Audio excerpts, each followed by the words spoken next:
We welcome you to the SEC on CBS. If you're Les Miles on a rainy day, you get a little help on Tiger Walk. The faithful are here in large numbers and loud numbers. You imagine he practiced that all morning? We welcome you to the Home Depot SEC on CBS. The Aggies against the Tigers. Championship dreams have disappeared for both, but there is much to play for in a nasty condition this afternoon. Temperature is in 56 degrees.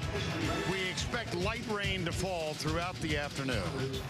Hi once again, everybody. Vern Lundquist along with Gary Danielson. Welcome to Tiger Stadium in Baton Rouge. Second time in as many years these two teams have played an SEC game against each other. And I don't think either quarterback, and they're both stars, looks back favorably on last year. No, we all have those long memories, especially when we don't play well. And I can guarantee you that these two guys, as they warm up for this football game, think back to last year where, inarguably, they played the worst game of their career. Neither guy had what they think they can do in this big football game. Mettenberger had not yet arrived, and Manziel really hadn't hit his peak. Believe me, they're going to be ready for this one. Well, let's talk a little bit about Johnny Manziel. He, as all of you know, I think, has become one of the most compelling figures in all of college football, and certainly the face of the program at Texas A&M. Often controversial, but always talented. He gathered with his fans in the stands on their last home game. I think you could argue that he's having a better year than he did a year ago. Well, the stats say that, but for me, more than his stats, I mean, he's added toughness to his resume, leadership to his resume, and he's not talking about awards or anything. He's talking about winning 2 more football games, and I think that's music to the ears of his teammates. Zach Mettenberger, in his second season as the starter at LSU, among other things he's proven this year is his toughness. Sure did. Against Alabama, let's go back 2 weeks ago. First thing, the end of this football game. First of all, for LSU, was a bit of an embarrassment, the way the game ended with their quarterback crawling on the turf. But it was also inspiration, the way he left the field. And I can guarantee you, not only the fans, his teammates, the coaching staff, everybody saw the way Zach finished. That football team will be ready today. They contained him last year. LSU did. Johnny Manziel. Can they do it again? Well, it's a better A&M offense. It's a better Manziel, and LSU has lost 8 defenders, 6 of them that were drafted in the NFL. But they're playing here. They got a chance. And for more on the pregame prep for LSU, here's Tracy. Thanks, Vern. LSU had 2 weeks to prepare for Johnny Manziel and this Aggie offense, and one way they did that was to use their star wide receiver, Odell Beckham, as the scout team quarterback. He was a Wildcat quarterback in high school. Defensive coordinator John Chavis said Beckham gave their defense a really good look, simulated the speed they expect to see, and made them better. As for Beckham, he said he had a blast and just hopes it helps his team. And guys, Les Miles thoroughly impressed. I wouldn't put it past the Mad Hatter to pull off some trickery using Beckham today. All right, Tracy, thank you. There is an Odell Beckham fan. Mommy, make it stop raining.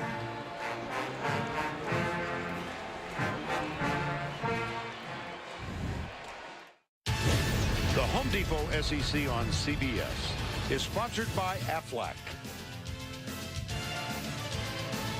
The Hobbit, The Desolation of Smog.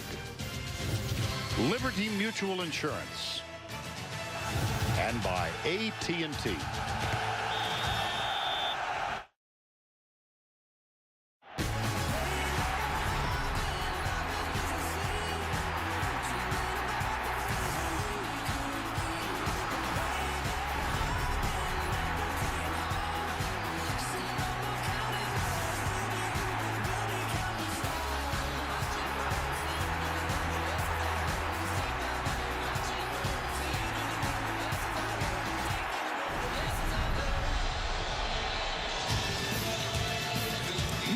Les Miles and the Tigers of LSU first on the field.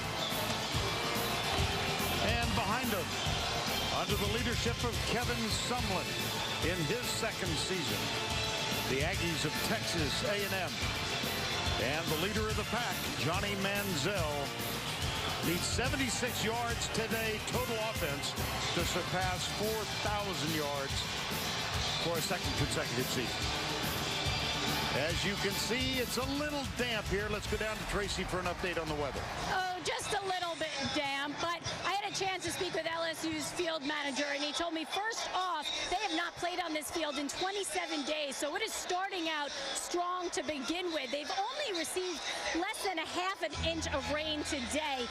Unlike when they faced Auburn earlier in the year, they had 6 inches of rain before the game, and they had another 3 inches during the game, and the field held up just fine. It is a sand-based field. It drains really well, and the field manager told me the biggest concern is when the temperature drops, the dew that forms on the field can make it a little slippery, guys. All right, Trace.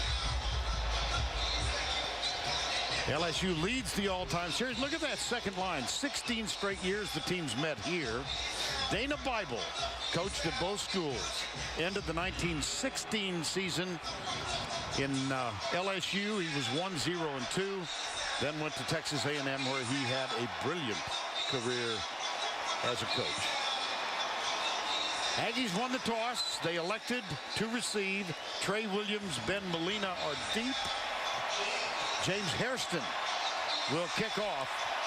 A&M under Kevin Sumlin has scored on the opening drive 16 times out of 23 possessions. Bobbled. Molina will take a knee. Touchback.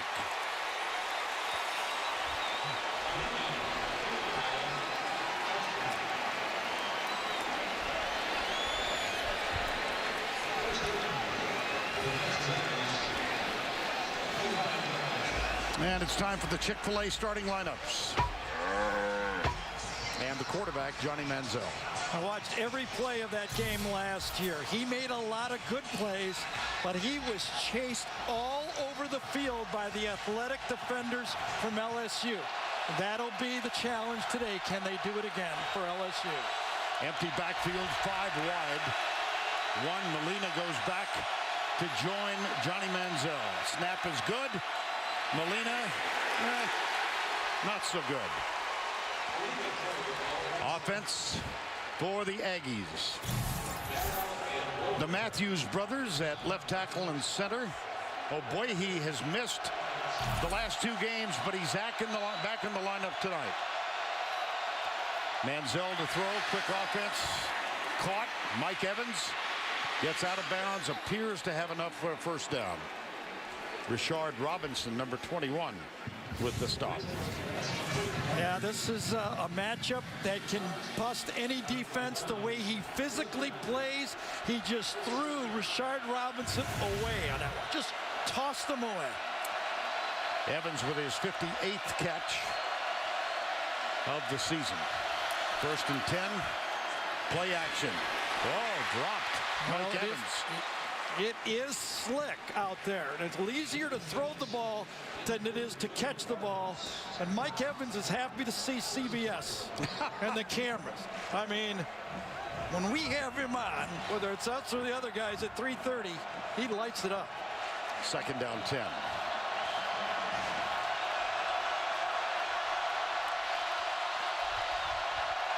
LSU 4 down.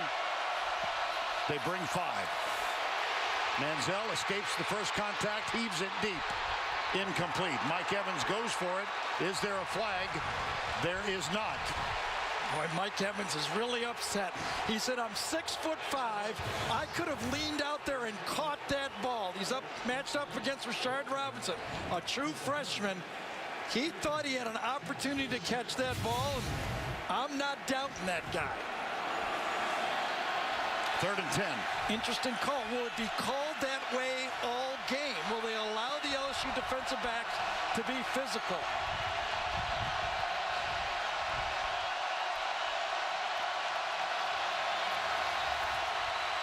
Good protection. Caught. That's Darrell Walker, number 11. DJ Welter is there.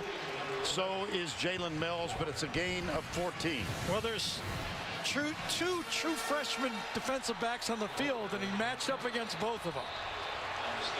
One throw one way, and one throw back the other way. Well, Molina broke through, but they're bringing it back. On the offense, not all 11 players are set prior to the snap.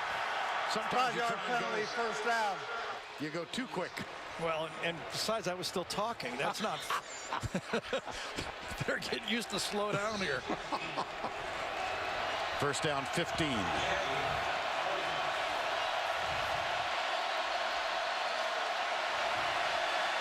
Labhart in motion. Manziel deep. Left side, double coverage over the head of Darrell Walker. And let's introduce you to the Louisiana State University defense. Gary mentioned at the top of the program they lost 6 players to the NFL draft. Rasco, Johnson, Ferguson, and Corey Thompson gets the start at safety. Corey Thompson's dad played for Texas A&M in the 80s and actually played a game here. He caught 2 passes for 17 yards. His mom is a track star at Texas Southern.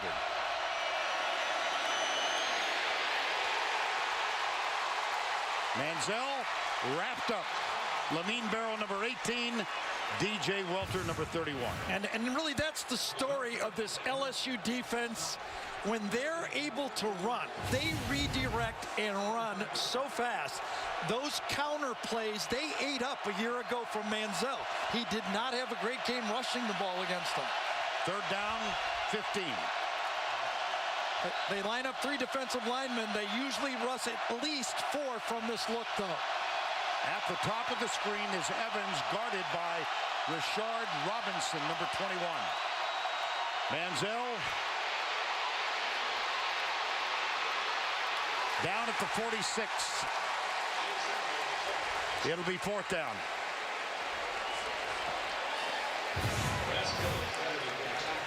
Anthony Johnson, this was just prior to the snap, trying to get that crowd into the football game. They're in it. And then at the end of it, Rasco made a nice dive to just clip the feet. Drew Kaiser is on to punt. This is only the 32nd punt for the Aggies this year. Heads it toward the right corner, and it will be taken on a fair catch by Odell Beckham Jr. 31-yard punt and nothing on the return. Kevin Sumlin in his 2nd season as the head coach at Texas A&M. Les Miles, 9 years in Baton Rouge.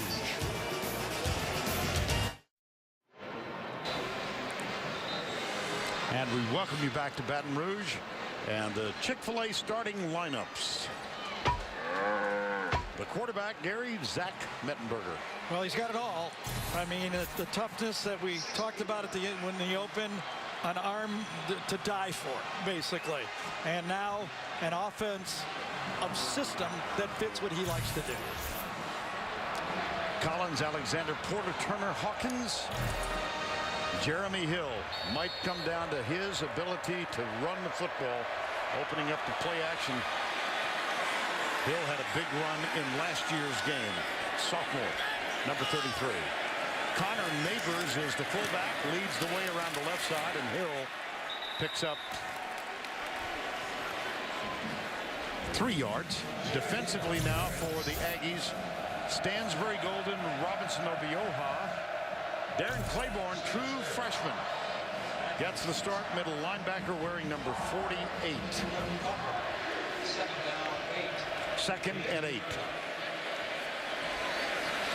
Odell Beckham near side at the bottom of the screen. Devontae Harris, number 1, lays off of him. They hand it off to Hill. Not much. And this is an A&M defense that has not had a good year. Worst defenses among ranked teams going back to '96. This bunch, 4th most total yards a game, 3rd most points per game, 2nd most rush yards per game. They have been porous. Jeremy Hill rushed for over 100 last year in a game in this matchup. 6 times this year, A&M has given over 200 yards rushing in a football game. Key to the matchup in this football game. 3rd down, 6 from the 20. Hill again breaks the tackle. Got a first down, LSU. That's a gain of 10. 3 straight plays. Tailback downhill. This time following the pulling guard, Trey Turner. Just smash mouth football accomplishes 2 things. Forces those safeties up for Texas A&M, and it keeps Johnny Manziel on the sideline. That's a gain of 10 and a first down. Look at those tight splits. Very, very tight, mash 'em splits. Neighbors number 43 is still the fullback. He starts in place of J.C. Copeland. Left side. And Jeremy Hill telling us yesterday, Gary, he's trying to learn to go north and south, not bounce that thing outside so much. Well, he's got the size to do it. There's no doubt. He walks in, he's got, you know, the 230-some pounds, got the big arms, big legs. Now he's got to learn the style. We talked to Cam Cameron, the offensive coordinator, about it. He says, you know, when I had LaDainian Tomlinson with the San Diego Chargers, he was the same way. Once he figured out how to hit the hole, he became an all-pro player. Second down and 6. Kenny Hilliard is in the backfield now. They use 4 throughout the game. Toss to Hilliard. Picks up a couple left side. Been a decent job, though, by this A&M defense on first and second down for both of these 5 plays in the football game. They've held up. They've got a lot of young football players. In my depth chart here that I'm looking at, some players 3 deep, some are 2 deep. I have 10 true freshmen that will play on this defensive unit for Texas A&M. And the problem comes on third down for the defense because LSU leads the country. As you might have seen at the bottom of the screen, third down conversions just under 58%. Yeah, different look this time, though, obviously. Zach Mettenberger ain't keeping it, that's for sure. No, he is not known about a tough snap. Yes. And that one's at the 40-yard line. Yeah, it's going to be short, I believe. Odell Beckham made the catch. So it's really, really close. You know, it's not just the quarterback and the receivers that have to handle the wet ball. It's the center as well. And they will bring the chain out for the measurement.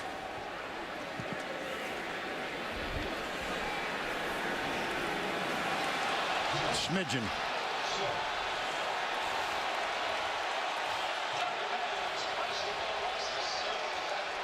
Looks like Les Miles will not roll the dice and go for, well, let's see.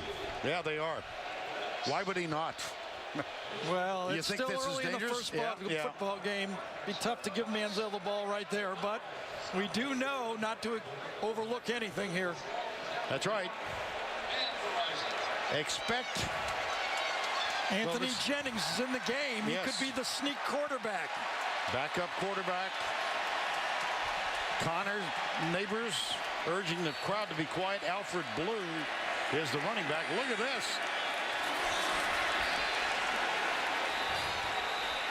Oh, if that's the spot from a head linesman, I don't know. I can't believe that would be. He got to the line clearly. I thought so, yes. I mean, did he not see him? He's actually laying over the top of the line.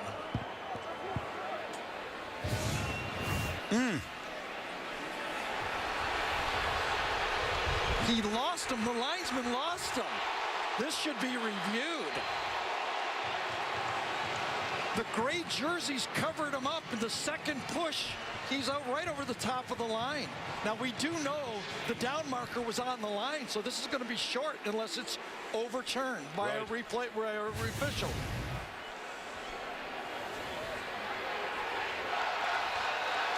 It's hard to believe that the linesman did not see him. I saw him. Sneak. Exactly, Gary. The head linesman came running in. Oh, yeah. And made that spot with the left foot. This will be reviewed. No.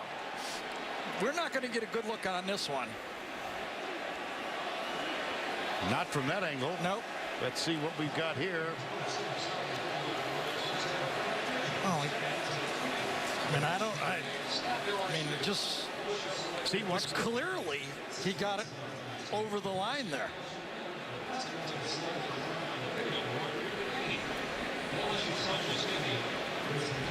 Well, clearly to me. That makes two of us.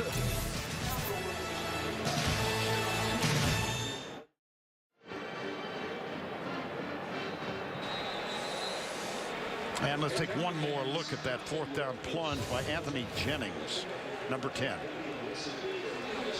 Well, I thought Alfred Blue shoved him over the line, and we're right on top of it, and the football clearly was over. I don't be honest, I don't see the football, though. That's the problem. Yeah. And Les Miles, that was during the timeout. And here's Tom Ritter. Let's see what he's got to. That took a long time for Ritter to come over here. Well, he's going to ask Les if he wants to challenge it. And I think it's worth a timeout to at least make sure. LSU has called timeout. I don't know. I mean, they only had to make 4 inches on the play. I thought he went clearly forward on the play. Usually, I got to admit, usually it's an automatic first down unless you get stopped backwards. Right. And the spot came from the far side official. Right. Nice.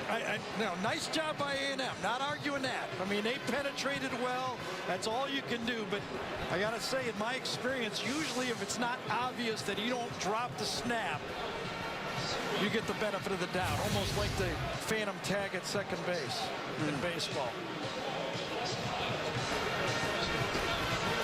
Doyle Jackson is the replay official. And the microphone appears to be not working. At the review, the ruling on the field stands. Texas A&M ball first down. One of the, I mean, you did not see the football. Exactly. I mean, I'll be honest, but I mean, holy cow. Wow, that's exactly what I was thinking too. But you gamble on fourth down, you always take that risk.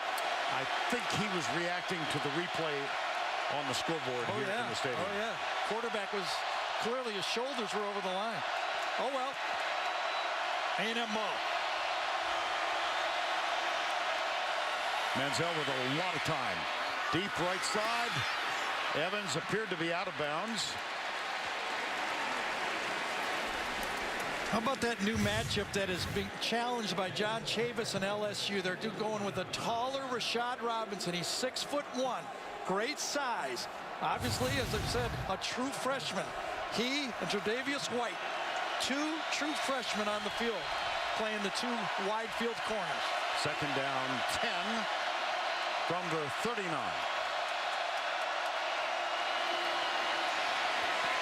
Four-man rush.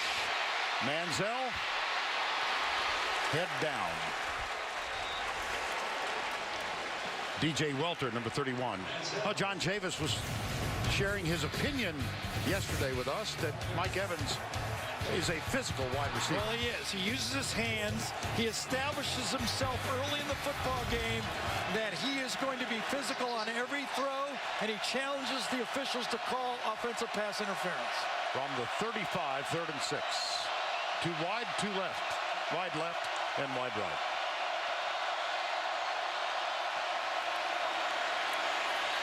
Right side, dropped. Malcolm Kennedy. Be interesting if they go for 4th down here on this, though. Let's go back to the studio for a Ford. Win the Big 12 North.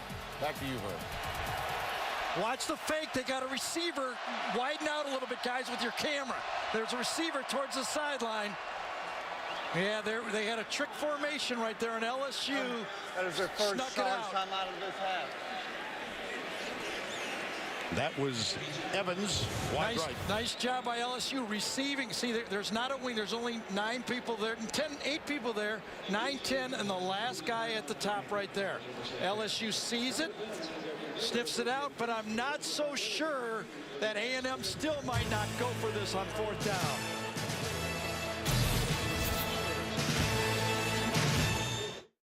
Well, Vern, of course, course they're going to go for it. I mean, if you put it into the end zone, you only gain 15 yards. They tried to steal it with a fake, and now they're going to try to go for it.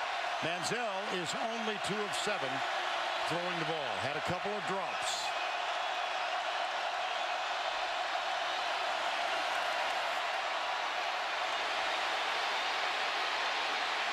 Oi.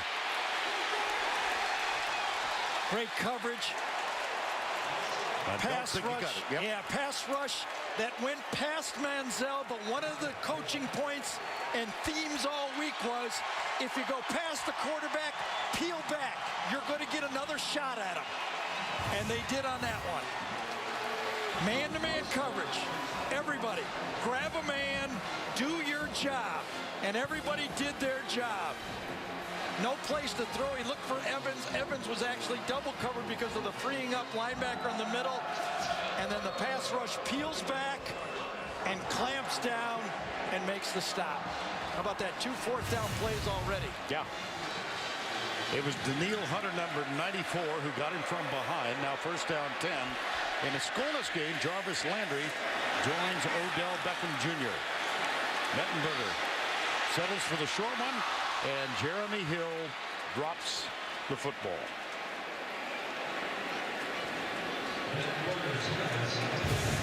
Well, they pounded, and then come back with a deep ball. It wasn't there, just as he's taught. If it's not there, give me something. Give me 3, 4, 5 yards on a check down.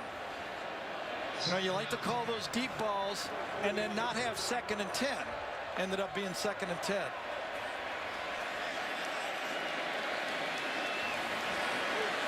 Jeremy Hill, Connor Neighbors, the fullback, to the right side this time. Mettenberger with the change. Landry and Beckham. He has to call timeout. That is the second LSU timeout of the first half. Scoreless midway through the first on a rainy Saturday afternoon.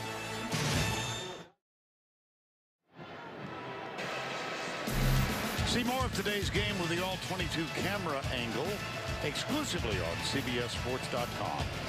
Watch all of the action live now at CBSSports.com/SEC. Well, Vern, we got 2 high-powered offenses. Okay? Yeah. How far are we? Got half of a first quarter? Right. We've got as many timeouts called as first downs. There's 3 total. We got 3 timeouts already. I get your perch. We expected a shootout. Yes. High formation. Hills. Yeah, There we go. there's the story. Now, let's go back to Jeremy Hill throws the ball up and then catches it just to make sure he doesn't get a penalty on the play. You almost have to look back again for LSU as we watch this play over again as they run the ball inside. Physical. Remember the Alabama game at halftime as you watch Jeremy Hill go, oh my gosh, I don't need 15 yards here. When Nick Saban came out and told Tracy, we are going to run and physically own the line of scrimmage. Well, Les Miles built this program on toughness and line of scrimmage. That cannot sit well with this program. They want to prove they can be physical with Texas A&M. Play action for Mettenberger into the flat, and it's bobbled by the fullback. Yep. Connor Neighbors.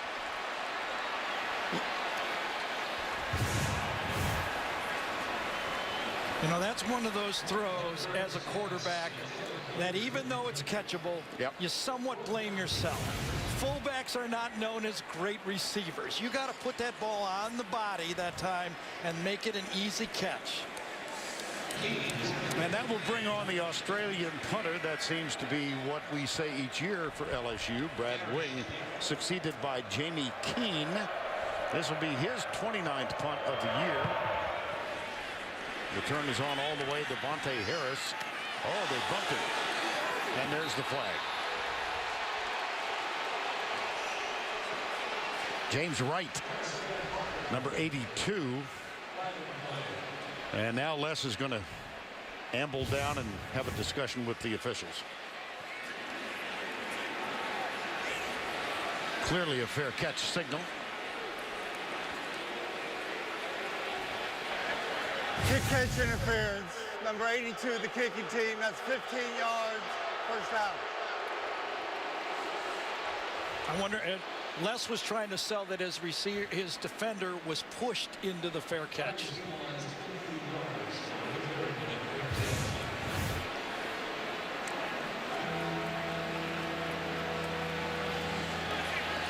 They nudged him, that's enough. I couldn't see any push from that angle. That's Tremaine Jacobs, who was back on special coverage. Trey Williams, right side. On first down 10.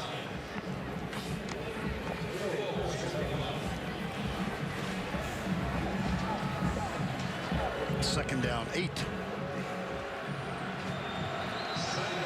Trey Williams was basically a kickoff returner last year. He's become a much bigger part of the offense for A&M this season. Slow start for both teams. And here's second down 8 for the Aggies. Manziel. Batted backwards. Tell you what, LSU is defending well. Yes, they are in the secondary, and that was supposed to be one of their weaknesses. I think the slick field, as you see, they're actually last year, LSU batted down at least 3 passes. That time, Jeremiah Rasco did another one. Last year was Mingo and Montgomery. Now it's Rasco. Third down 8. Aggies are pretty good at third down conversions over the course of the season, like LSU. Not so much today in the early going. 5-man rush. Manziel takes off on it. Fourth down. Hey, he had nothing. He knew he had to throw it wide to the outside or at risk. He was throwing late to the outside. Kevin Sumlin knows that would have been a risky throw. He threw late to the outside, so he said, I'm going to give it plenty of room. And he actually just overborrowed. And give a lot of early credit now to number 21, Rashard Robinson.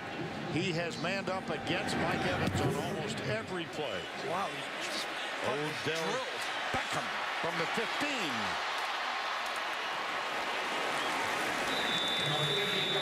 Well, I can tell you right now, I promise you, Zach Mettenberger is going, turn me loose. Yeah.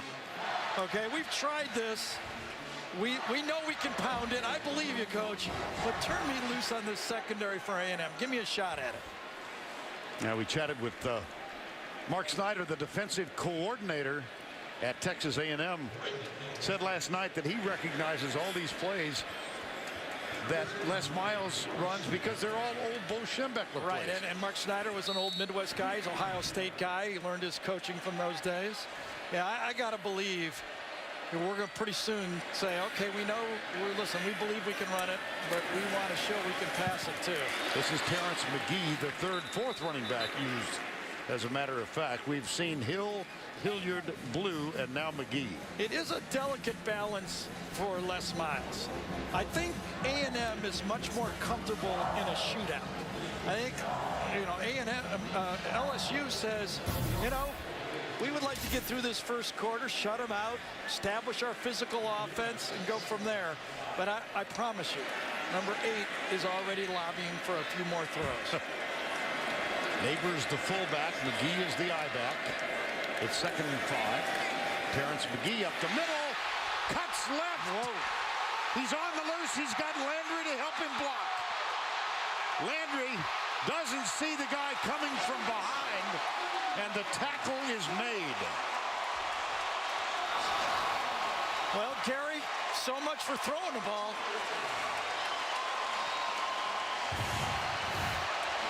Again, tight splits, run the ball straight, overran that time by the A&M defense, and then Landry Byrne, I think he doesn't know who to block. Who should I take, the guy from behind or in front? He chooses, I think either one of them would have ended up making the tackle, so it probably didn't make any difference. The tackle ultimately made by DeShazer Everett, 65 yards. Here's McGee, dropped just short of the goal line.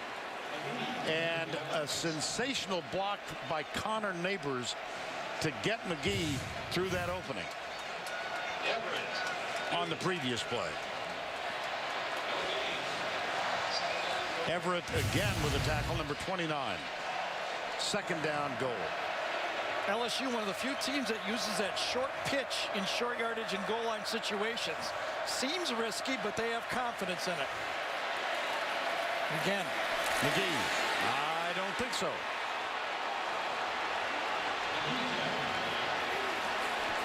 And remember the Copeland fumble early in that game against Alabama when they thought they had a touchdown. Now that was 2 weeks ago on the opening drive. This is McGee and DeShazer Everett. Great penetration again. The outside defensive backs are just playing all out. They're just not respecting a play action pass. It's 11-man stop the run defense. McGee again. Touchdown. LSU.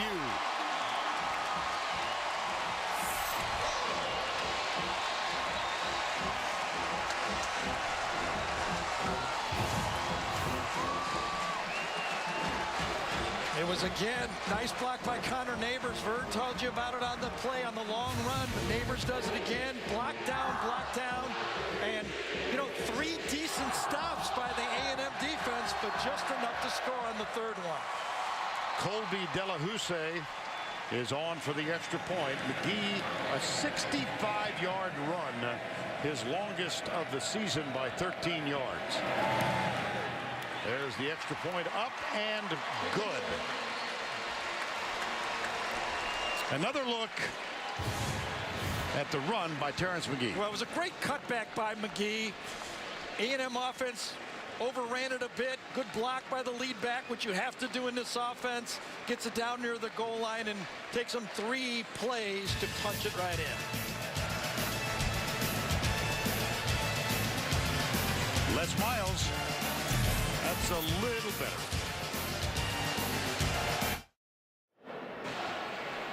McGee's 65-yard run gives LSU a setup for a touchdown. They're up 7-0. And now it's time to take a look at our Home Depot tools for success. Well, it's in ISO blocking. It's not just the fullback. Watch the center right here, Elliott Porter, as the freshman overruns the play. The center will actually block the linebacker amazingly past the play. Watch this leverage. He runs Claiborne past the play, and then only one guy can stop it. Number 31, Howard Matthews. That's where you're depending on that sure tackle from the secondary. He doesn't come up with it. A play that should gain 8 yards ends up putting it all the way down for a potential score. There's Porter, the starting center. Ben Molina, Trey Williams are deep. 5 plays, 71 yards, took only 2:27. And it's a 7-0 game on what is now evolving into a cloudy afternoon. Heavy rain about an hour before the game started has subsided. We can see the skyline of downtown Baton Rouge now. That was not the case earlier. Here is the kick, and he will bring it out. Williams. He's gifted. He can take it to the house at any play, but he's brave as well. They've lost a partner and a friend. Now it's payback time. Don't miss a new episode of the hit drama Person of Interest, Tuesday at 10, 9 Central only, CBS. Vern Manzella started out this game 2 for 9. They tried a quarterback draw. They tried a quarterback counter. I think they just need to keep chucking. They got nothing else. I mean, forget the weather. He was out here early in the day practicing throwing in the rain. I think you just got to do what you do and keep doing it. Again, Rashard Robinson on Evans, top of the screen. Manziel goes that direction. Incomplete. It was intended for Malcolm Kennedy, number 84. 2 for 10. Well, one of the things that John Chavis likes to say to his defense is, yes, I have to help you with good calls. That's my job. But you have to own your job. And that's what they're doing so far in this game. The rushers are rushing, and the DBs are playing man-to-man coverage. Second down 10, 3-man rush this time. And a quarterback draw, designed call. Yeah, they're going to get holding, though. It's coming back.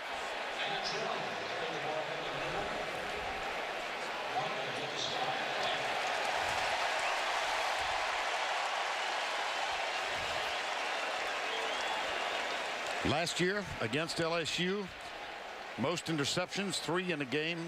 It was the only game that he's played for the Aggies with no touchdowns, running or throwing. The only one. And there's the holding call in the background.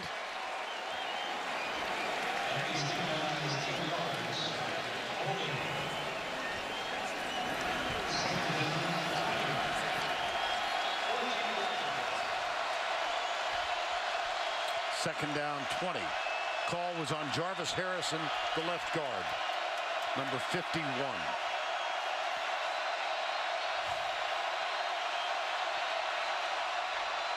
Read option, right side. Manziel cut down by Lawson.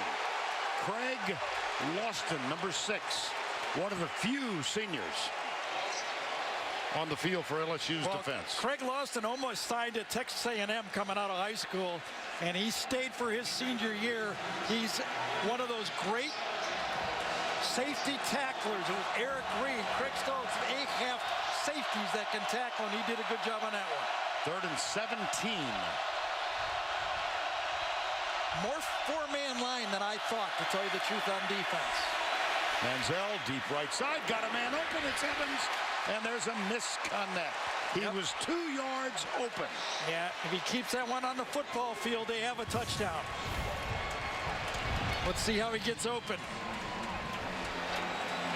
Yeah, physical again, and that is one of the things that the coaches in the league complain about, that Evans grabs the defender and kind of thrusts himself past the defender using kind of leverage from grabbing him. Kind of like a roller derby. Remember those days in roller derby? God, I'm aging myself. Of course I do. That one, well, Beckham hustles to get out of the way of the football. That's a 48-yard punt, nothing on the return.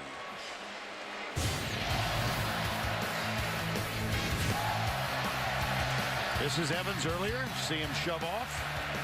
Oh, look at that. Little jab from Rashard Robinson. Yep. And you have to play physical against a physical player, or he'll own you.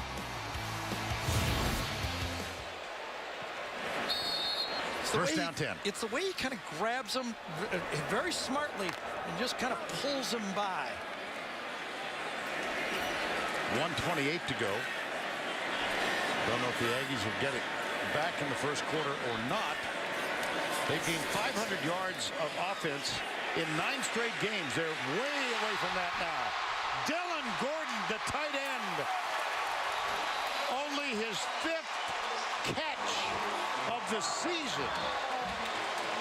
Well, after that long touchdown run, Texas A&M put 9 men up to stop the run.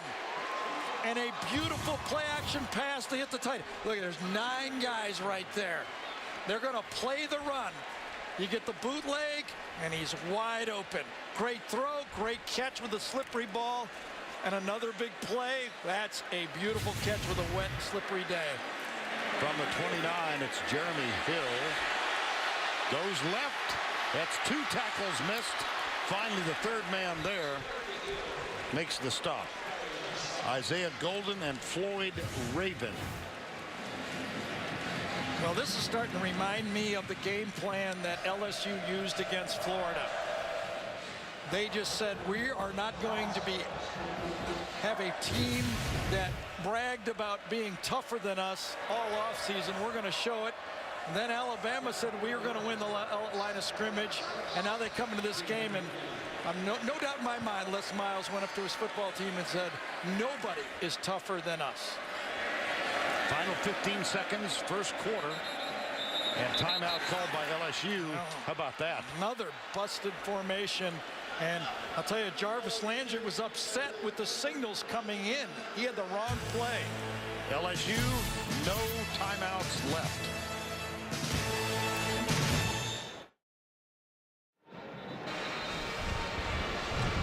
Hey, Jarvis Landry right here. Modern day football, the wide receivers look to the bench to get the formation. clock's running down. Les Miles is looking at the clock. Jarvis Landry's trying to figure out where to go. And they force a timeout. Now watch Landry turn around and yell at his position coach, going, come on, man. I need the signal. And so LSU has used all 3 of its timeouts. We've got a 2nd down and 6. 11 seconds to go first quarter. At the A&M 25, McGee is the running back. He had the big play here in the first quarter. 65-yard run. Neighbors leads the way right side. McGee. See where they spot this. Terrence McGee, right side. Darian Claiborne made the tackle. There's nothing more Mark Schneider can do for Texas A&M. He's got 10 men committed to stopping the run on that play. Last time the Aggies failed to score in the first quarter of a game was last year against SMU. That's the end of the first. We'll return to Baton Rouge after this message and a word from your local station.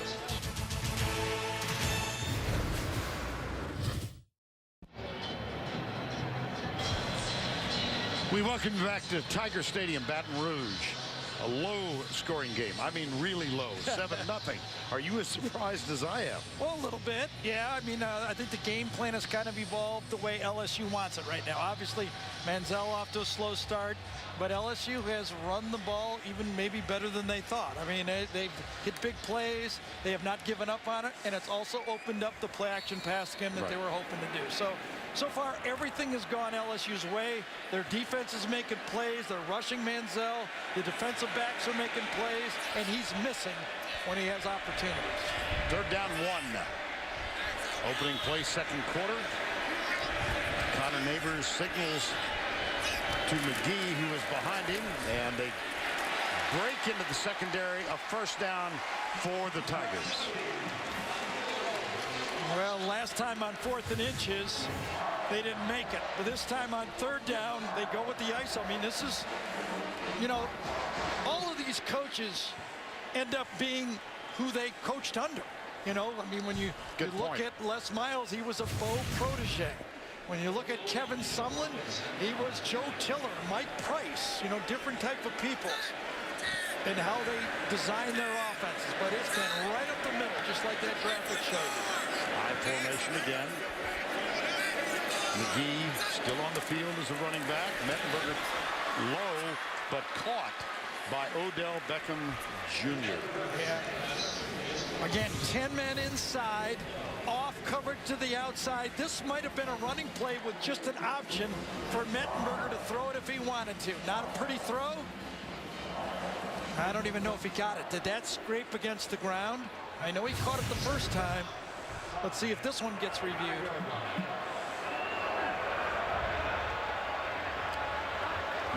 Not so far. Beckham already at the line. J.C. Copeland makes his first appearance in the game. Sat out the first quarter. And he leads the way. Great penetration. And a flag is down. Darian Claiborne makes the stop. Remember, Copeland fumbled 2 weeks ago in the opening drive against Alabama. They were going in for the score, and he did not carry the ball. He played, but he did not carry the ball for the remainder of that game and did not see the field in the first quarter. Yeah, I don't know if they had enough guys on the field. An illegal formation, was it maybe? Now Copeland comes over to the near side.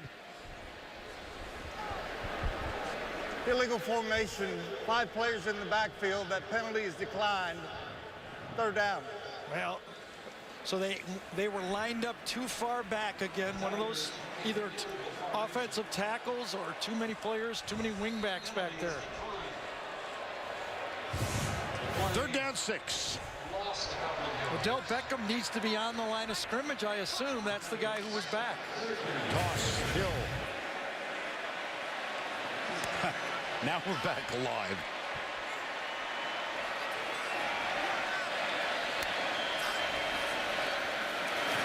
Mettenberger. Touchdown. Landry. Jarvis Landry.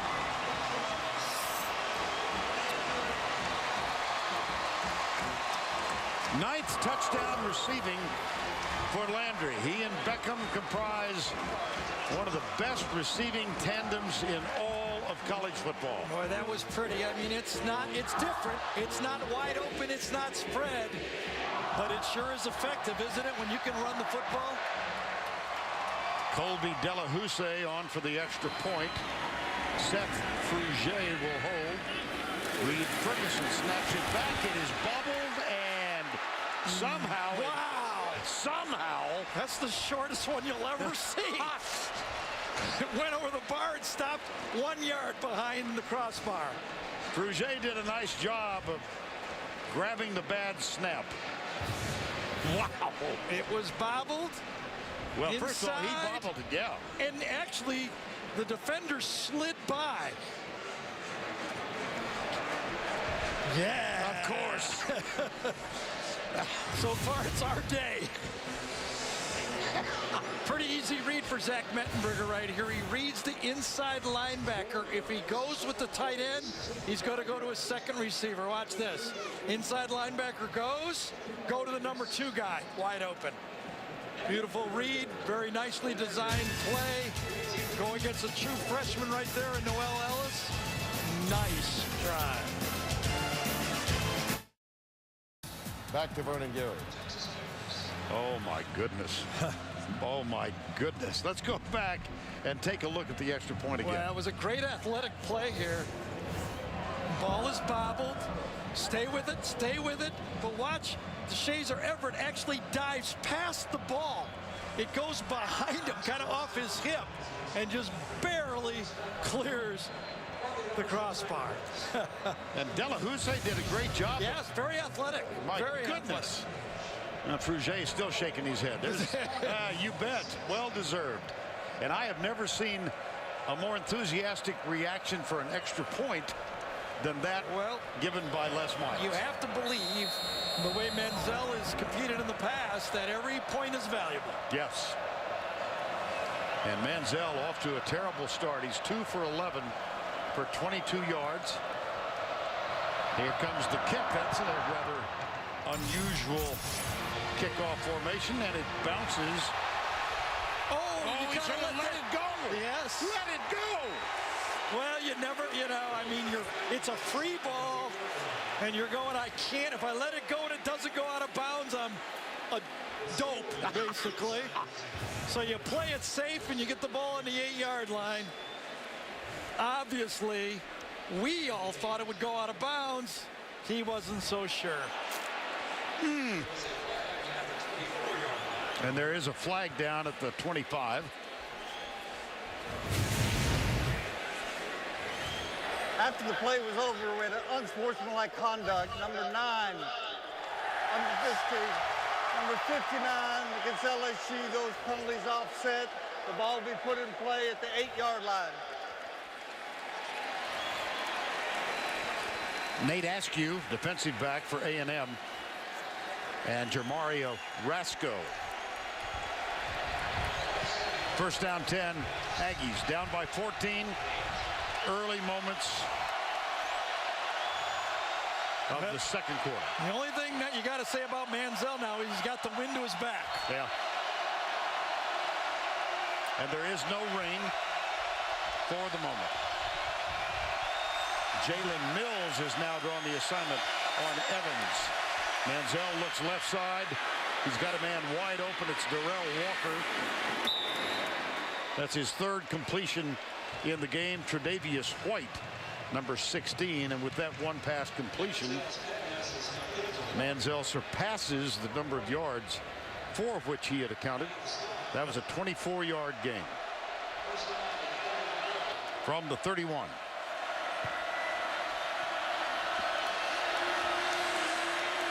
Across the middle, got it. Beautiful throw. Nice catch. Travis Labhart, who since we saw the Aggies last, has earned a starting spot. He's a former walk-on. You can just feel he understands the game now. Wind's at his back. Starting to fire the football.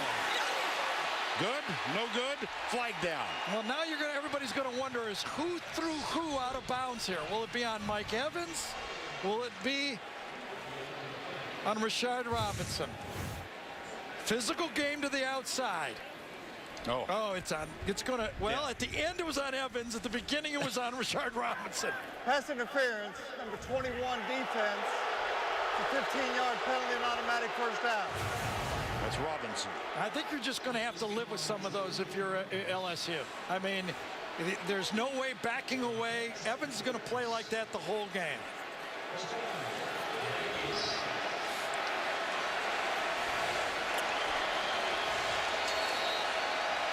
No points in the first quarter, 48 yards and 2 first downs, but they've more than made up for it on this possession.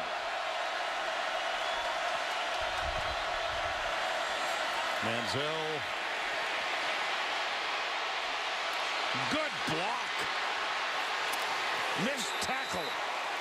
That's why he's so excited. Yeah, they had him in the pocket 10. He's one of those special players. When you think you got him in the pocket, you really don't. Rasco thought he had him, and he didn't have him.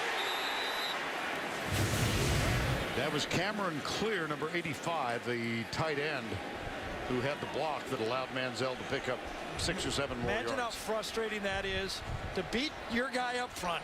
You got a good SEC tackle blocking you. Then you're coming in free, and Manziel makes you look silly.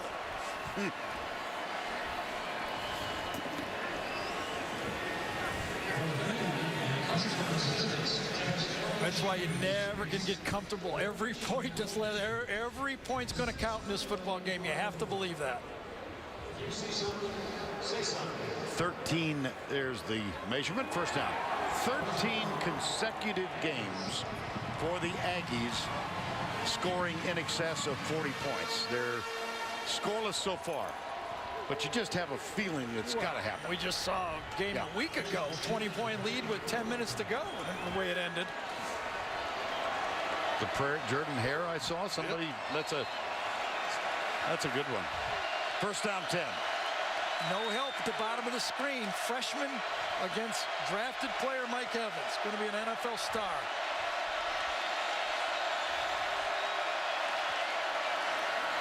Handoff Molina. Not much there. Inside the 30, however.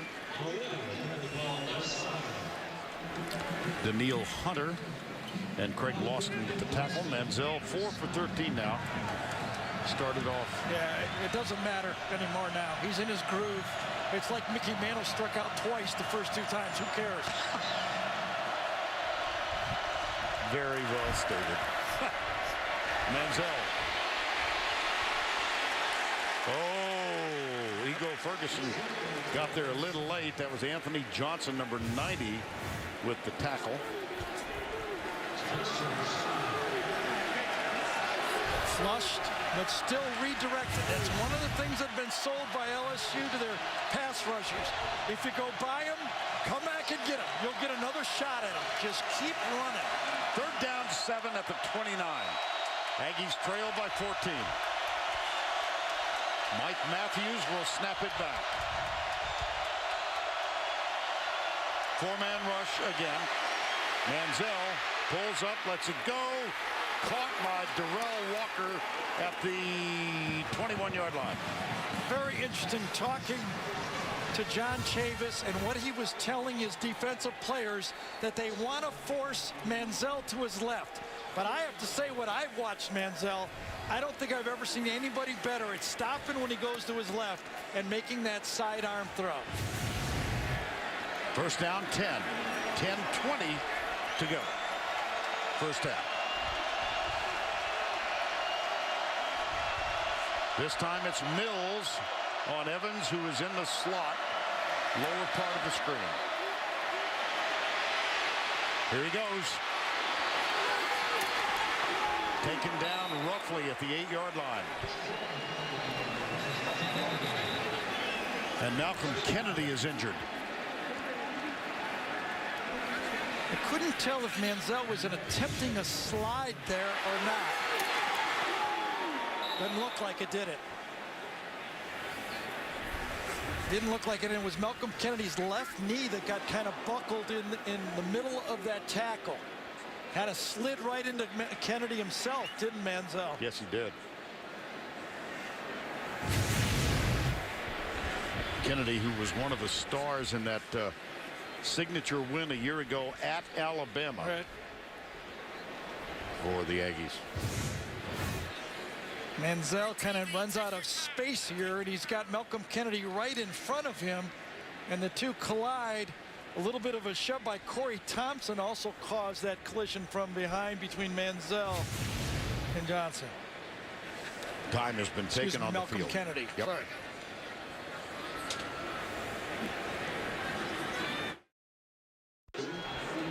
Malcolm Kennedy, the fine wide receiver for the Aggies, on the bench getting some medical attention. He was able to walk off by himself. And he plays an important spot as you look at the red zone stats here. He's the Verizon red zone stats. A&M 73% touchdowns. He plays that Ryan Swope spot, to the wide side of the field, that is an important part of this A&M passing attack. Manziel 43 yards on the ground. He'll give it off this time, and Molina plunges up the middle and down at the 2. Craig Lawston, number 6, made the tackle. Impressive drive now. It began when Molina grabbed the kickoff and stepped out at his own 8-yard line. Yeah, Manziel's 3 for 3 on this drive. He's actually had 2 big scrambles, 15-yard penalty. About everything has gone for A&M's way once that first pass was completed. Double tight end set for the Aggies. 9:15 remaining in the half. Manziel fires it incomplete to Evans. Yeah, the bad snap threw this play off. Manziel has to react to the snap and throws him off. So he catches it, makes him turn, and then never really sets his feet to make a wide open throw that time. Could have been an easy touchdown. 3rd and goal. 3 wide right, 1 top of the screen. Molina is in the backfield with Manziel. Will he try to go one-on-one to Evans? That's the question. Remember, I questioned him before for not doing it. Doesn't look that way. He's going. It's incomplete. Darrell Walker. I believe he should have had it. Big decision time for Kevin Sumlin now. Looks at the clock. Obviously should have been caught. Balls, that's a perfect throw on that one. Low it away. Aggies will go for it. On 4th down. You cannot vacate the box because you'll get a quarterback draw. LSU will keep linebackers in the middle so he does not run the quarterback draw.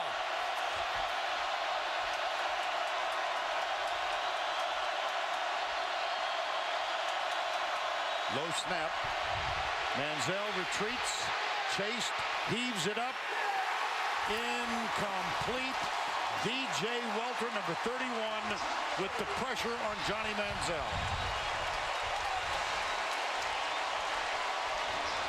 Welker came unblocked that time. John Chavis played aggressive. Welker comes right up the middle and forces Manziel to retreat instead of getting outside the pocket. Takes his outside shoulder away, forces him back to help, and nobody to throw the ball to. Jake Spavital, quarterback coach, talking with Johnny Manziel. Got a feeling Johnny Manziel's a little frustrated. 89-yard drive, no points. This is in the West, of course, but things are very fascinating in the SEC East. Missouri, South Carolina, and let's give you the scenario. Missouri has a 1-game lead for the moment. They play at Ole Miss tonight. They need to win both of their games. They've got the Aggies in a week. And South Carolina will win the SEC championship because they own the tiebreaker. They won in double overtime against the Tigers. And South Carolina will be the world's biggest Ole Miss fans tonight. 1st down 10. Connor Neighbors, Jeremy Hill in the backfield. That's Beckham in motion. Guarded by Devontae Harris. Mettenberger, that's going to be thrown away. Logan Stokes, the third team tight end, the intended, more or less. Well, you know, if you're Cam Cameron calling plays right now, you know, if you get a 3 and out, don't get a first down, you're going to give Manziel the ball right in scoring field position again.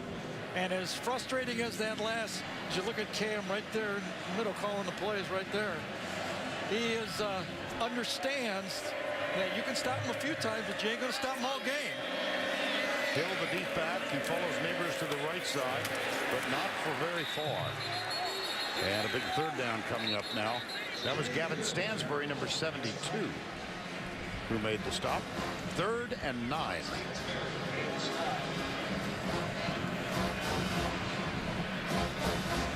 Third down 9, 8:30 to go, and the Tigers lead by 14. And they are out of timeouts.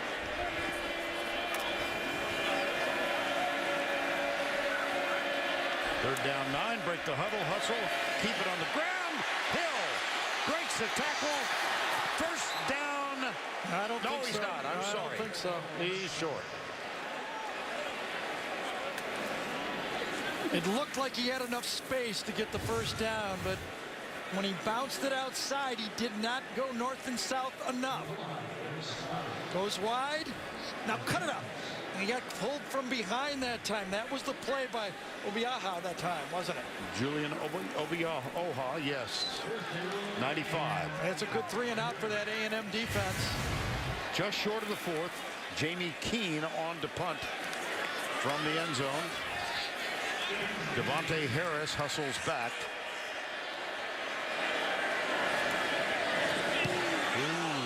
I think he might have either shanked it or got a piece of it. Going to get the ball at about the 23-yard line. Wow. That was Sam Miller, the 12th man, special teams, walk-on, wearing number 12, normally number 44. Well, he blocked. If he did get a piece of this one, he had a block for a safety against Mississippi State. I think he just shanked it, to tell you the truth. I don't know if it was blocked or not, but ended up going out on the 26-yard line. 13-yard punt.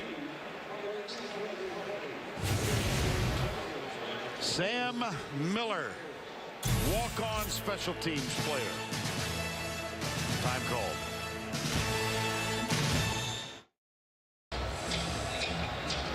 All right, there's Sam Miller, the 12th man out of San Antonio, Texas. Came close to blocking it, but... yeah, I don't think he got it, but there's no doubt his presence was felt. But the ball slides just by his hand, and I think this is just, unfortunately, a shanked ball.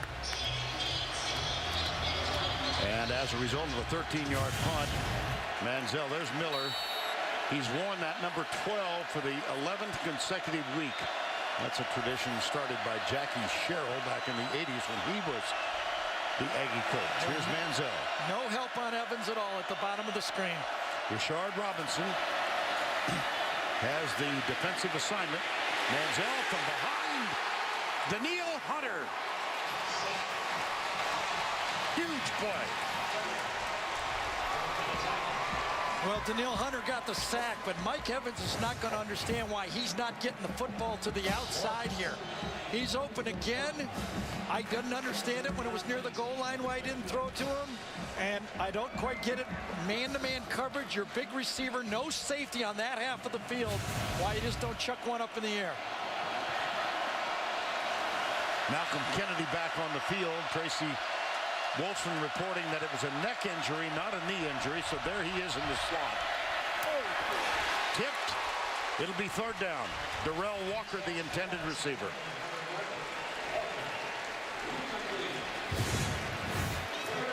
Ball was a little overthrown. Had to throw it inside that time. And Johnny just wide. I'm sorry, Johnny Manziel, 5 of 18. 6.5 to go, first half.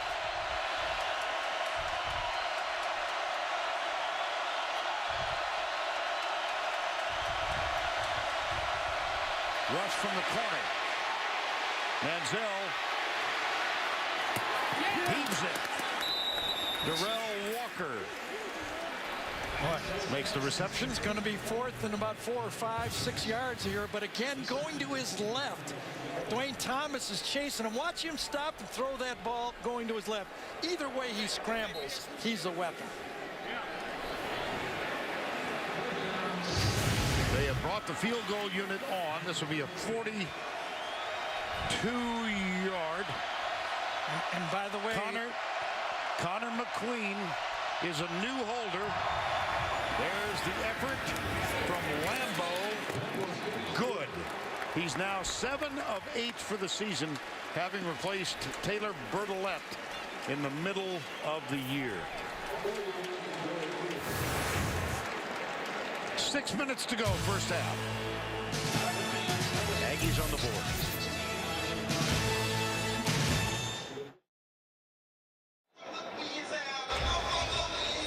Welcome back, guys. I just saw Johnny Manziel coming off the field, and he was wincing in pain, and it looked to be that right hand, and athletic trainers looking at it for a brief moment. But, guys, in the first drive of the game, he actually seemed to have hurt it. He came off. He was moving around his shoulder. I don't know if it was nerve from the shoulder injury that he had, the cold, or he really did hurt it in that first drive. But it seems to have been bothering him this whole half so far, and it seemed to just be more aggravated during that drive there. All right, Tracy, thank you. And despite a 13-yard punt by LSU and a very short field, the Aggies had to settle for a field goal. Now Odell Beckham Jr. is deep. Taylor Bertolette is the kickoff artist. Almost half of his kickoffs this year have resulted in touchbacks, 34 of 81.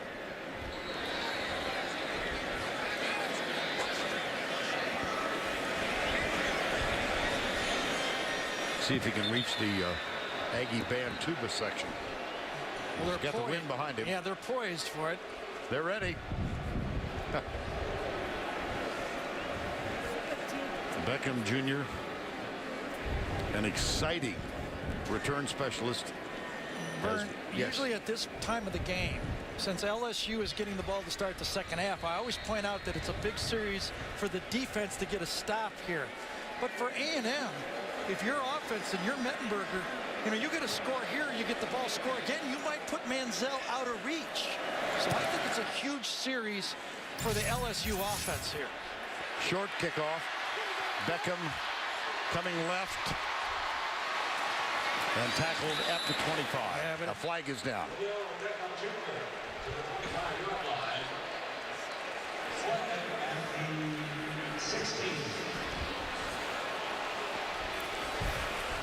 It's a big penalty because that ball could go back, almost towards the point of the foul. If it's from the 16, it's going to go back to the 8-yard line. During the return, illegal block below the waist, number 14 of the receiving team. It's half the distance to the goal, first down. That's Terrence McGee, the running back. And actually, he slipped on the play when he was trying to block. Watch Terrence right here. He's had a couple long runs. As he tries to plant and block, his feet go out from under him. And that's what called the block below the waist. And so officially from the 9 now. Yeah, big difference, 25 to the 9 or 8-yard line, whatever it is. And that is now you're looking at, do we have to give the ball back to Manziel again in this half? McGee stays on the field as the running back. Copeland is the fullback, number 44. And Mettenberger in at quarterback. Delay. Copeland moved. Number 44 offense. Half the distance to the goal, remains first down. J.C. Copeland that time just moved or flinched before the snap. And that time, Texas A&M put 10 men in the box. They were begging Mettenberger to throw. Watch 44, fullback. Yeah, flinched just enough that he's going to get called. First down 14. Play action, Mettenberger. He is not a scrambler. Yeah, and play action was being kind. It was a busted play that time. Okay. Nobody out for a pass, goes the wrong way, or the fullback goes the wrong way or something. But this has been a disastrous, with 6 minutes to go to finish off the half. They get a penalty on the kickoff. They get a flinch penalty, and now they got 2nd and long. Understand, they give the ball back to Manziel. You remember at the end of the half a year ago, it was a late touchdown by LSU that changed the complexion of that game. Mettenberger goes deep right side. Got a man out there. It's Beckham, and he cannot hold on. I thought that was defended well. He might have come up with that, but Floyd Raven, I think, knocked it away. Beckham holds up the defender. Was it Devontae Harris? Yes, Devontae Harris. Good coverage by Harris. Tracking down the ball. Grabbed his arm, though, on the play and got away with it, didn't he? When you saw it in ISO and you see Beckham get up and go, come on, make the call. Well, a couple of mental errors have cost LSU, and they're now facing a 3rd and 13. He got away with a hold. Blitz threatened, blitz coming, flag thrown. Now then. It's going to be 5 more yards. Well, half the distance again. False start, number 70 offense. Half the distance to the goal, remains 3rd down. Well, the offensive coordinator is Cam Cameron. And he was telling us yesterday he was the head coach at Indiana and a good friend of Coach Bob Knight. And at the end of the game against Alabama, there were a few mental errors. Bob Knight called Coach Cameron and said, we are making dumb mistakes. He's taking a partnership with Cam, hasn't he? Yes. Well, they've made a few here. 3rd and 16. Rush coming. Mettenberger lets it go. Caught by Beckham. And that little turn at the edge has gotten them out of a huge hole. What a throw. I mean, you can't throw a ball any better than this. Protection up front, Beckham to the bottom. Look at that cushion being given down here. He knows where he wants to go, delivers it right on the money. DeShazer Everett misses the tackle, gave way too much. The ball is put right on the shoulder pads. Just can't do it any better than that. The biggest throw of the game so far by Zach Mettenberger, or either quarterback for that matter. And a 1st down on a 19-yard gain. It's McGee as the running back. Play action. Mettenberger with all day. And there's stumbling and a flag is thrown. Devontae Harris on Odell Beckham Jr. I mean, it's not an easy job he's got. He's got really one of the best wide receivers in the country, and he's got to cover him on 70 yards all over the field. There's another flag in the offensive backfield. Gets his hands on him, and then does he get tangled up with his legs? But that time they called it. It appears his right arm. He grabbed him with his right arm. He got away with the first one, but you're right, Vern. There's two flags. 2 fouls on the play. Personal foul, roughing the passer, number 48 defense. Pass interference, number 1 defense. Either of those penalties are 15 yards, an automatic 1st down. So it'll be a 30-yard penalty against Texas A&M. Zach gets hit by Darian Claiborne. Oh, yeah. He launched at him after he let the ball go. So you get 15 yards for pass interference, and then you get 15 yards for roughing the passer. And less than a minute ago, LSU was facing 3rd and 18. It's the biggest throw of the game so far, no doubt about it.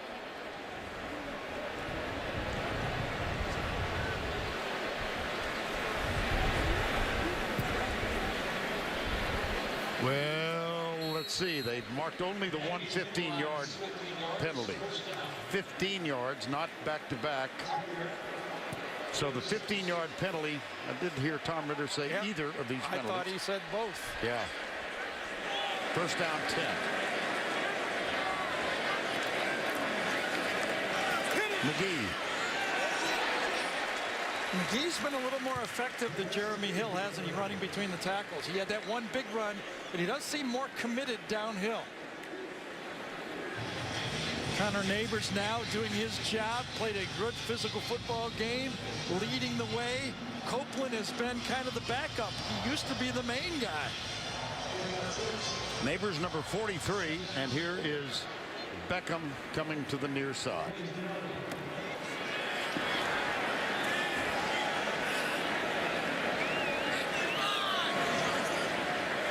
Second down 5.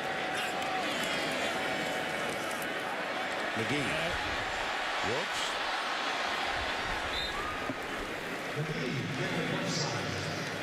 Floyd Raven, number 5, with the tackle. Yeah, that same bounce out, though, has not been working for LSU. The Texas A&M defense has forced it wide and then run it down.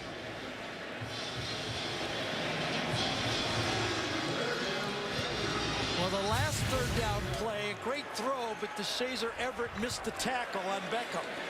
Now, can they get a stop? Third down 4, flag. Is that a good omen and a bad omen for LSU? Substitution infraction on the offense. 12 players in formation and breaking the huddle. That's a 5-yard penalty, third down. That's another mental error for the Tigers. Well, Dylan Gordon is running off the field late. He must have been the extra guy out there, but boy, it was mistakes. A couple of weeks ago we saw against Alabama, and mistakes again today. Now, Mettenberger and Beckham bailed them out last time. Let's see if it can be bailed out again. Third down 9 after the penalty. Alfred Blue is the running back on one side. Jeremy Hill the other. Across the middle, got it. Jeremy Hill to the 43. Well, great protection first off, because Mettenberger actually came to a second choice. He wanted to go to Beckham. He came to the running back late, and kind of a funny matchup. Mark Snyder kind of gambled with the pass rush and ended up with Gavin Stansberry on the tailback. Vern Sure. Mettenberger went through his reads and ended up with a perfect matchup. And the clock at 2:20 now. Again, LSU used all 3 of its timeouts in the first quarter. Keep it on the ground. Tackle made on Jeremy Hill. And Gavin Stansberry lost his helmet, so he immediately heads to the sideline, has to sit out one play. Just think about this, the success of this drive. We talked about it. It started out so bad, but if LSU is able to get out of this half without letting Manziel come back out on the field, a huge win for LSU. This drive began at the 6-minute mark. Second down 8. Hill the running back. Mettenberger to throw. Got him open. Jarvis Landry. Touchdown LSU.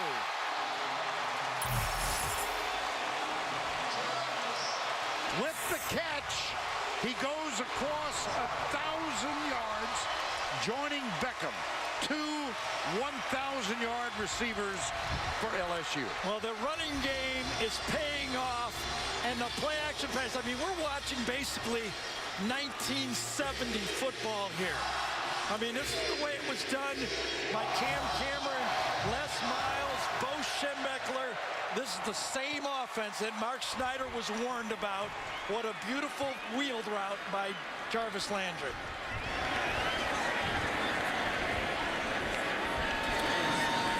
Delahousse with the extra point. This one clean. SEC multiple 1,000-yard receivers. Doring and Hilliard, 96 of Florida. Gaffney and Caldwell for the Gators in 2001. And now Odell Beckham joins by Jarvis Landry. Well, one false step. Stepping in for the run. Watch what happens. Landry in the slot will take the touchdown. One step. That's all it was by Howard Matthews, and he never had a chance. Beautiful throw, great play action, and a wonderful call by Cam Cameron. How about the drive? 6 minutes, and they score the touchdown.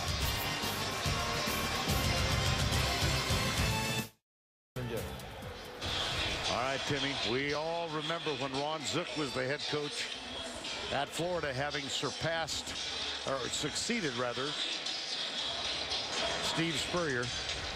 And in his last year, he said there is noise in the system.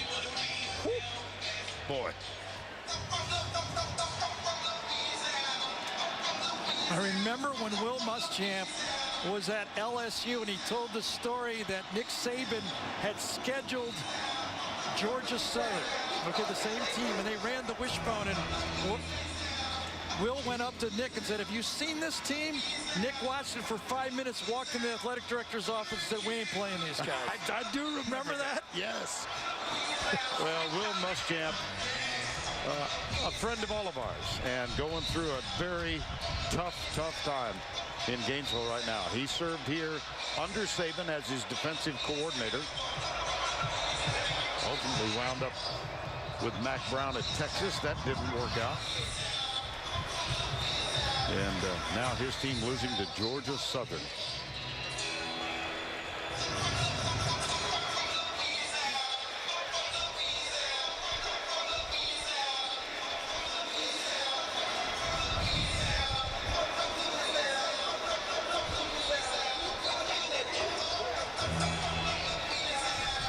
Some people are unaffected by the weather.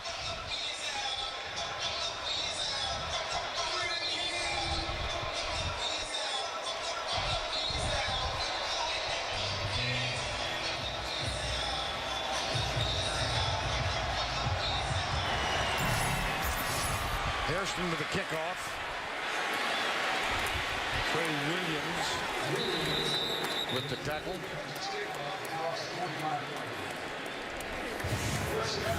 Well, Vern, that last drive again, 3rd and 18, 2 big third down plays, well protected, a missed tackle by DeShazer Everett. That would have been short of the first down, would have forced a punt. The next third down, Mettenberger stays with his reads, comes back, drops it off to Hill on a 3rd and 9, and of course a play action pass ends up with the score. Manziel with 92 seconds to go in the half. He's got a man down there and overthrows him. LaQuiviante Gonzalez.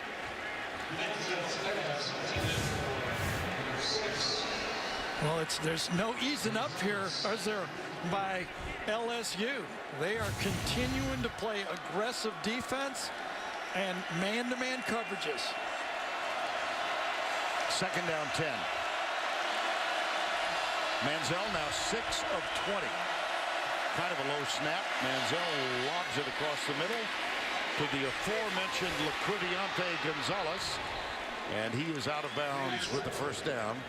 Well, just kind of funny. I mean, you never want to turn down a touchdown, obviously, but when Landry scored, I went, "Oh no, Manziel's going to get the ball back." That's right. Maybe he should have fell down on a 1-inch line and scored 3 plays later.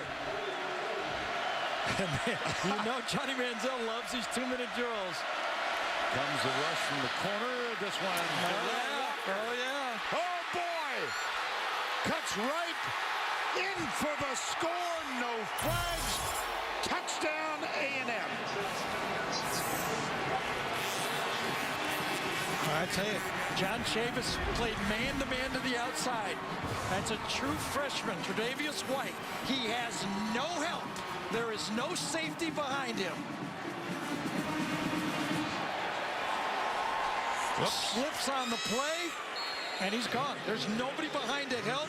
Lawson comes late, but you're not going to make that tackle.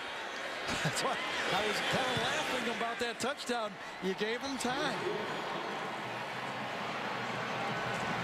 And the extra point is good.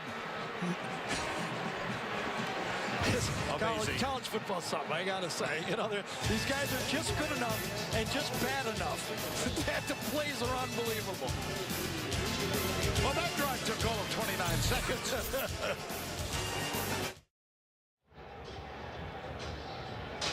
Don't forget the Geico halftime report coming up. We'll go back to the studio. Tim and the guys for scores and highlights from around the country. Don't you got a feeling that this thing is going to go all the way to the end, just like the rest of our games? I do now. I wasn't so sure 27 seconds ago. Exactly.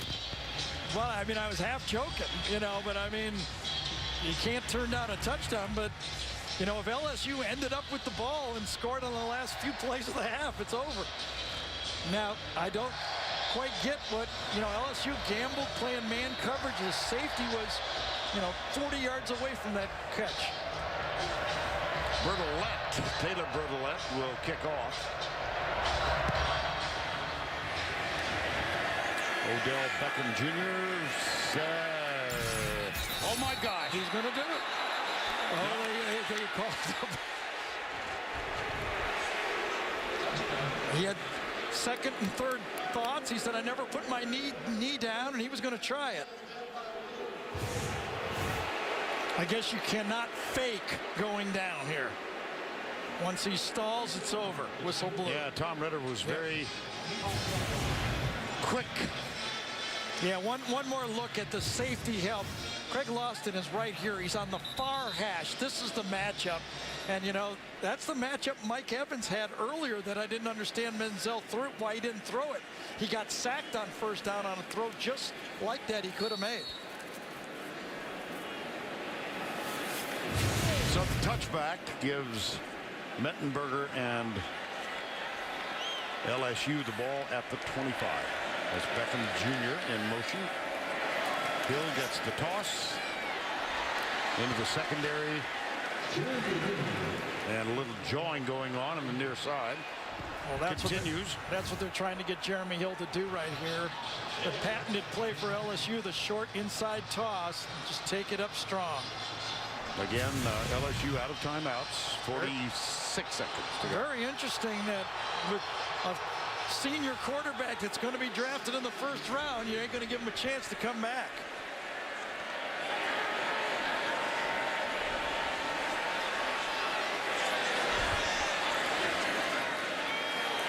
Hill. First down, clock will stop. Now will they allow him to throw a few here? The other guy scored in 29 seconds. Late flag, huh? Yep. I think Trey Turner is the guy that's going to get called on the play.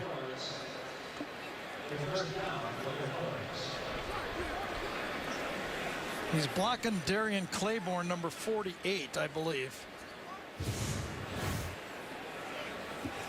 And a little. Oh, yeah, there's enough right there, too. It is. Trey Claiborne, Darian Claiborne and Trey Turner. After the play, unsportsmanlike conduct, number 56.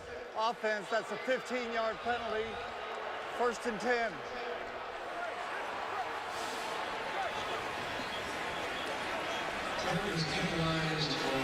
And that should probably end the half unless they want to throw very deep. And I might take a shot. As good as Beckham is at jumping up and making plays, as athletic as he is, I might try to line up in a real tight formation and throw one deep. 7 penalties now against LSU. Nope, 20. they're gonna take a knee. Yep.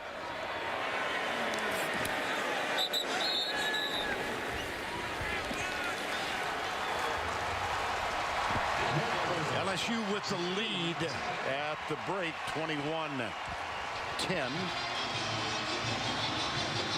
Johnny Manziel, ineffective for the most part, but given an opportunity with 92 seconds to go, found Darrell Walker after Tre'Davious White, the defender, slipped. And let's go down to Tracy, who's with Kevin Sumner. Thanks so much. That last score is basically what you've been waiting for, but what can you attribute the struggles on offense to early on in this game? Well, we've been a little bit off. You know, we've missed some passes by a little bit. But they've got a lot to do with it. Tight coverage, we got to be able to compete and make plays. Third downs, we couldn't convert. So we got to stay on the field and make up some of these third downs. We also had a couple penalties that set us behind the chains. We saw Johnny getting his hand worked on a little bit. Is there anything to worry about there? No, that's been going on for a while. So, you know, it's part of the game this time of the year. He'll be all right. All right, appreciate it. Thanks. Thanks.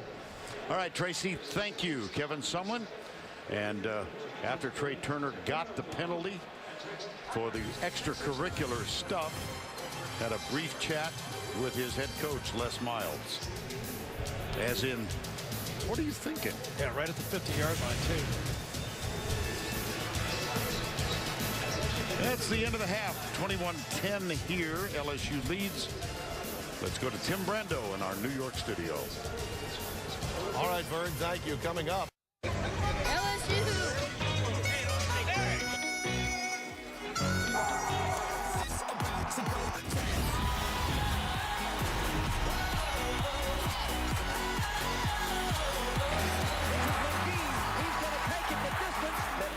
to throw, and does, and it is caught. Landry. Oh, boy. Touchdown, A&M. And we welcome you back to Death Valley Tiger Stadium, Baton Rouge, on a nasty day. Cold, windy, had rain about an hour before the game. It has subsided. Now let's go down to Tracy with Les Miles. Coach, your defense, the question mark coming in, but what can you say about the job they've done today against Johnny Manziel in this offense? Well, you know, it's not necessarily where you line them up and all the scheme. It's that they're really giving great effort. They're playing lights out.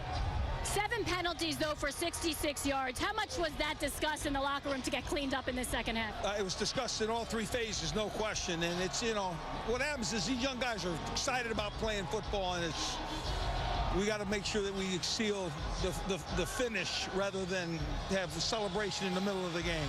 Appreciate it. Thanks a lot, Vern. Odell Beckham is back to return the kickoff to open the second half. Johnny Manziel will have to wait.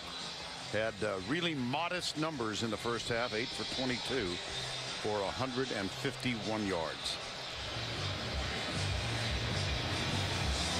Beckham, the ever dangerous return man, about 3 yards into the end zone. Bertolette will kick off. Underway, third quarter. Well, not quite yet.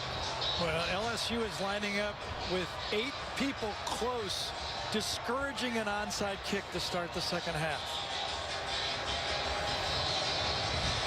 Well, Kevin Sumlin told us last night, Gary, he expected some trickery. Right. Well, special teams. They tried that one on the fake field goal on 4th down. Remember that one? Yeah. But just by alignment, LSU is saying, don't try it. We're ready. 8 up close.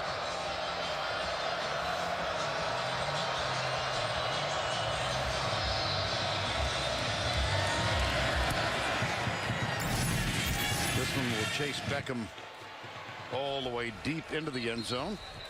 And so the ball will come out to the 25.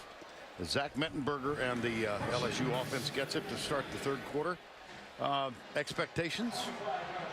For the rest of the game? Sure. Hold on tight. It's going to, I mean, why not? I mean, we've seen everything this year.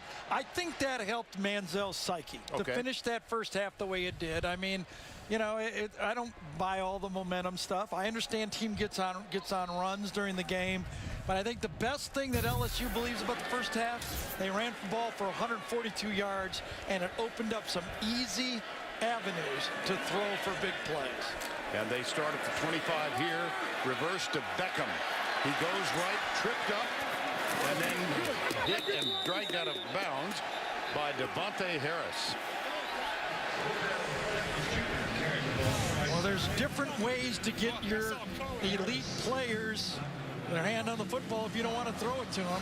This time, they did open it up with the reverse, and I thought defended fairly well by A&M again. And, you know, it's the pounding and the commitment to stop the run, but with extra bodies that eventually pays off for the LSU passing game. Second down 5 after the pickup by Beckham. Landry in the slot. Beckham the outside man. Here's a toss. Hill coming left. Got a big opening. Out to the 47, 48 perhaps, after they spot it. Well, it may look like an option, but I guarantee it's not. It's just a quick pitch to the outside, little action inside. Odell Beckham blocking to the wide side of the field. But remember, the A&M defensive back, that time it was Harris, he's playing man-to-man coverage.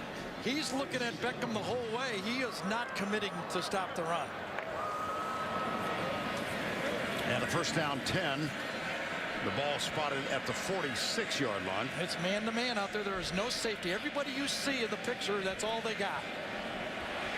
Mettenberger going deep, a little hitch and go, and well overthrown. Yeah, Beckham gave up on the play. That upset Zach that time. First half, you can see that Johnny Manziel finished up well. I mean, that was really the last play, the bulk of his yards right there. Zach Mettenberger had it easier. Made that big third down pass out of the end zone, and then he had some open receivers to hit. The big receivers not catching the ball. I mean, the first play of the game or whatever, first series, Evans catches his lone pass, and then 2 fourth-down tries. One was a drop pass that should have been a touchdown. Second down, 10. McGee is the running back. He had the big run in the first half. That was 65 yards, and he does a nice job here. Interesting call here.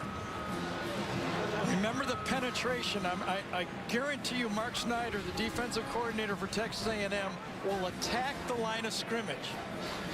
Will it be a passing down for LSU, or will they try to power it through with a running game? 3rd and 4.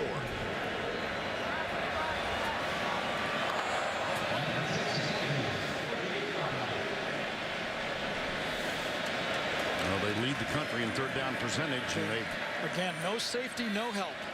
Landry starts in motion. Harris follows him, and whistle before the snap. Going to be on LSU again. From 3rd and 4 to 3rd and 9.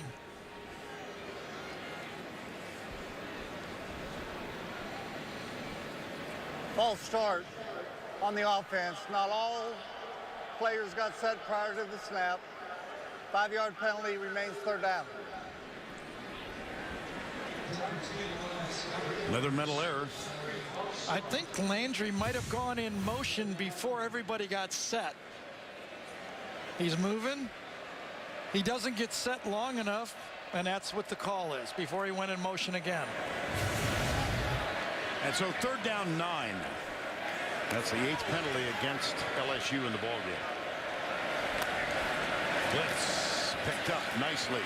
Mettenberger with time drills it into Landry's hands. And Vern, you couldn't use a better descriptive term of drills it in there. I mean, I was out at practice Thursday watching him throw the football and drooling. I mean, this is a major league arm, as good as anybody you'll see on any level of football. And if you talk to Cam Cameron, as we did yesterday, yep, he said, I just have fallen in love with this guy. Didn't he say that? He said he's stolen my soul. Yep. How about that? Up the middle. Oh, he tripped and fell. Alfred Blue. Did he trip over his own feet? I think he did. Alfred Blue up the middle, follow number 43. A great block by him. Yes, tripped up just a bit by Claiborne and never regathered.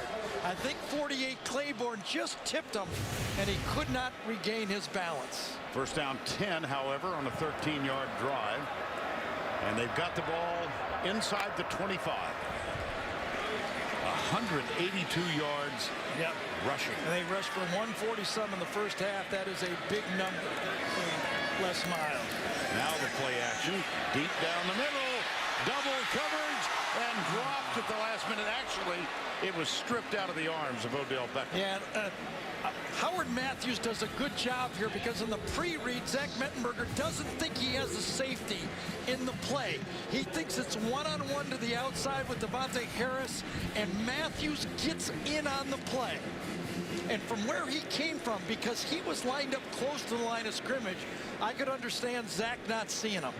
And Odell Beckham is down at the end of the back of the end zone.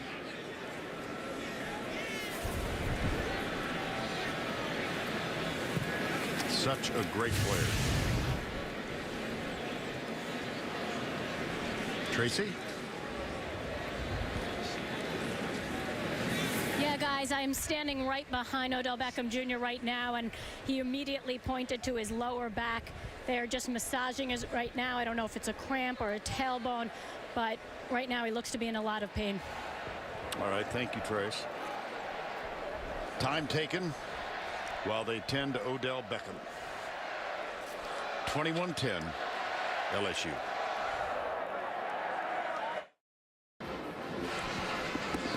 While we were away, Odell Beckham limping as he headed directly to the LSU locker room.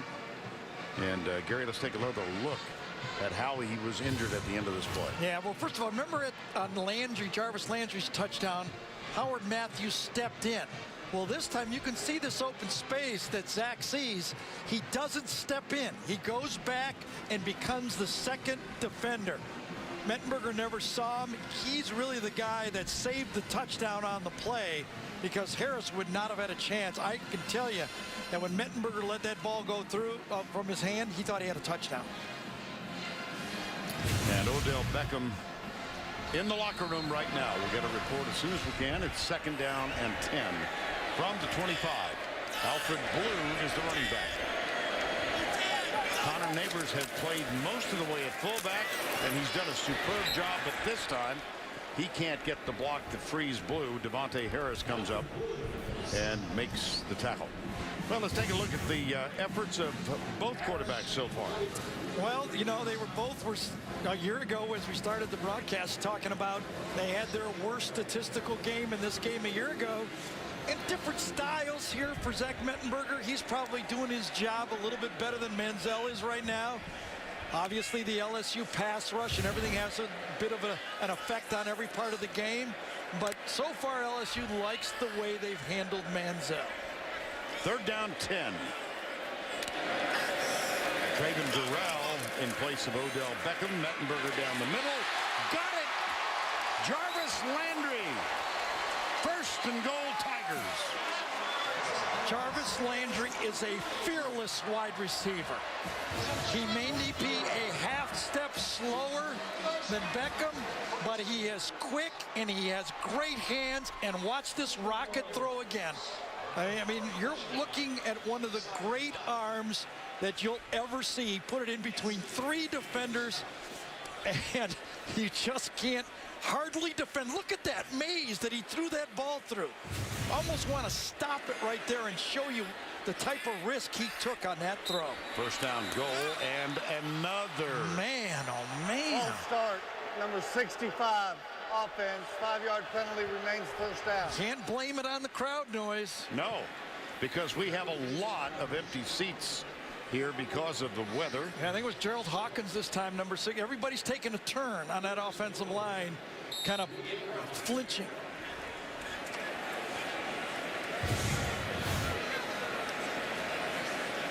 Yep, there it was. Yep. That is the 4th false start penalty. Hard to believe, really. I mean, you work with a quarterback all year. I did it again. Oh, man. This time it was Trey Turner. False start, number 56. Offense, 5-yard penalty, remains back. And these are huge points. We have seen, remember, when last week, when Auburn went down in those red zones and then ended up kicking field goals, how that became a big story at the end. Mettenberger using a hard count to try to at least declare what A&M's defense is going to do, and he gets another 5-yard penalty. Well, Odell Beckham is back on the sidelines. It's one-on-one coverage, excuse me, Vern, to the outside. Hill, the running back. Mettenberger rolls out. He's chased by Stansbury and has to let it go. Incomplete. Logan Stokes, the 3rd-team tight end, was the closest to it.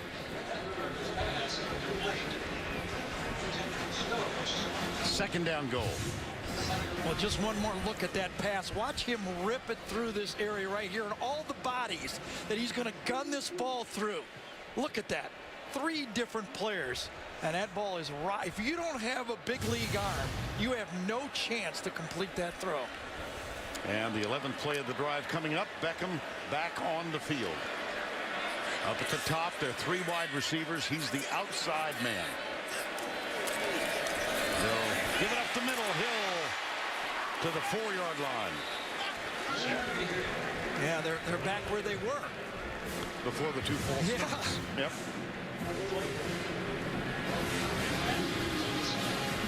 Howard Matthews a part of that defensively. So here we go again with a 3rd down, 3rd and goal. 9:20 to go, the opening drive. And Mark Snyder has to believe if they get a stop here, it's going to force a field goal. Because it's a 14-point game, Les will be forced to take a 3. LSU 8 of 11 on third downs. Quick snap. Mettenberger pumps once into the end zone. Broken up by DeShazer Everett, who got position on Odell Beckham. So 21-10, my fault. I thought it was 21-14. Just looked cross-eyed on that one. Gee, I've never done that. I know. So 11-point game, you got to keep the field goal. It was me trying to say they got to make it a 14-point game. Delahousse will kick 10 of 11 for the year. Started by hitting his first 9. That is a school record. And then inexplicably missed from 31 yards out against Furman. Got it. Boy, self-inflicted. You have to believe that Yep. LSU was almost counting 7 points, and A&M gets a stop.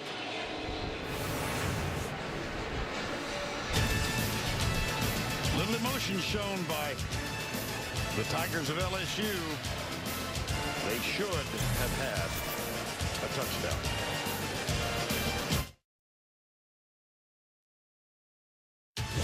The Home Depot SEC on CBS is sponsored by Enterprise Rent-A-Car, Kia, Chick-fil-A, and by Bud Light. Well, it has become Saturday night in Death Valley. Darkness has descended. The wind has not subsided. All of us looking forward to the conclusion of this one. And then a week from today, we go back to Auburn for the Iron Bowl. About as significant a matchup as ever has been completed, as Alabama, #1, against 6th-ranked Auburn next Saturday, 3:30 here on CBS. Some people here are not aware that it's cold. I'm guessing they're not thirsty.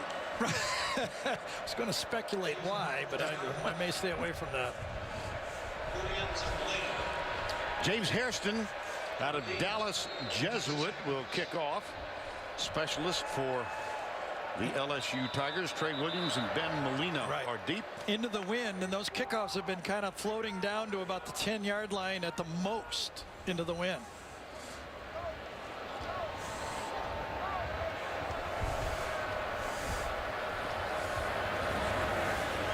So it will be held.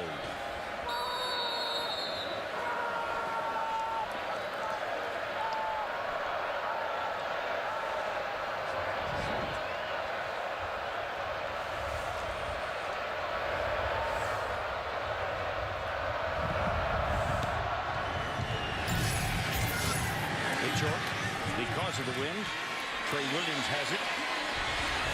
Nice spin, but a nice tackle, equally nice. Let's go to the studio for this Heisman Watch presented by Nissan. Here's Tim. Vern, one guy that might be outside your radar is Derek Carr, but the young man is leading Fresno State to a possible BCS party crasher.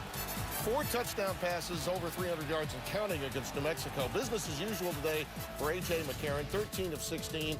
He's now bypassed Jay Barker for the school mark and overall wins, and Bryce Petty will try to keep Baylor unbeaten tonight. Back to you. All right, Tim, quick snap. Up the middle, Trey Williams.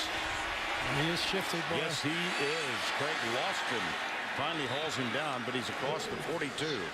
Well, that's the extra weapon that Manziel needs in this second half. You know, this is a football game. You look up there, we've done nothing right. One big pass, down 14 points, no big deal. First down 10 after the 11-yard gain.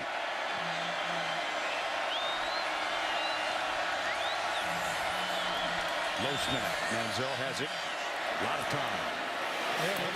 Yep, let it fly. Intended for Darrell Walker. Would have taken a Mettenberger type throw on this one. The ball, remember, it's going downwind and it just kind of sailed on him. Loston just continued into the end zone. and then took a knee in the end zone, so he was injured on that defensive effort. A&M kind of wanted a flag on it. I think he turned, hit him with his shoulder, almost hit him with his arm on the play, to tell you the truth. I think it was a decent pull-off, but Lawson took the brunt of the hit, I guess. Yeah, there might have been an inadvertent helmet-to-helmet collision. Did it hit him with the helmet? Yeah, I think he did not see it. Yeah. See if that is what happened. I saw the A&M bench react. I don't know. I didn't see it there. Maybe a different angle.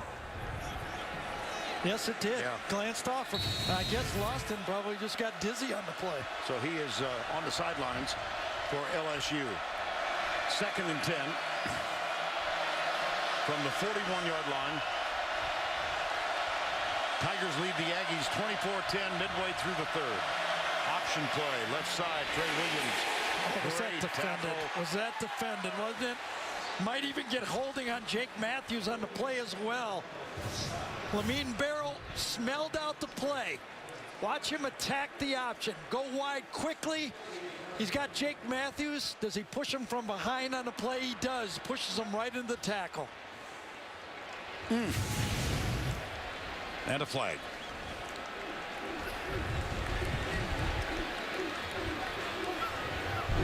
Yeah, they're going to. Yeah, you can see right there. Ferguson says we don't want it. We already got a negative play. We'll take the play. During the run, illegal block in the back, number 75.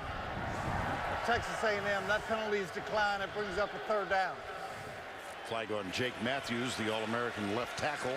3rd and long, and A&M is 2 for 8 in the game. They've got 3 wide to the right, 1 top of the screen. They've only gotten 1 pass in the hands of Mike Evans.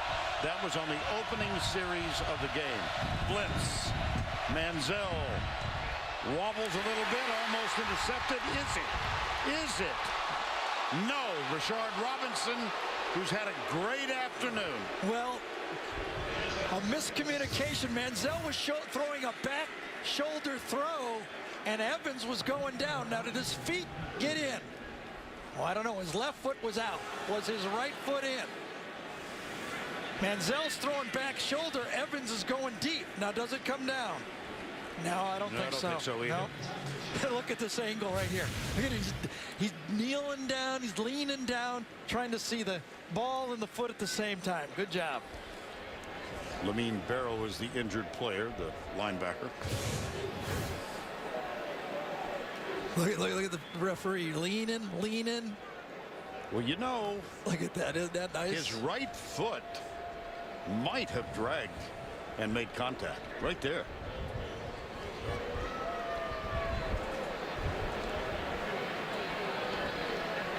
Boy, it's happening so fast. I can't tell. And look at the effort by the 2 officials. I can't really tell. Both of the judges are trying to see it.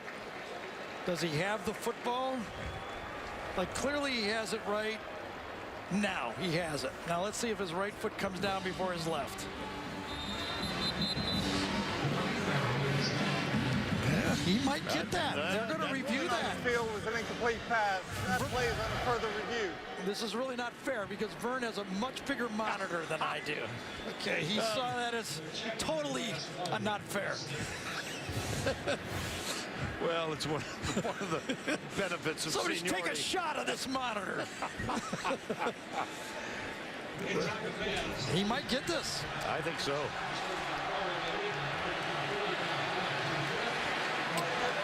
Nice eye.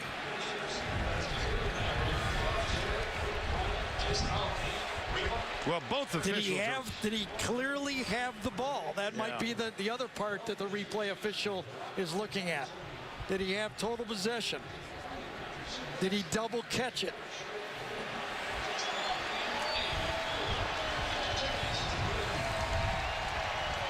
Again, Doyle Jackson. I think you're going to win this one, Vern. I credit it all to the large monitor.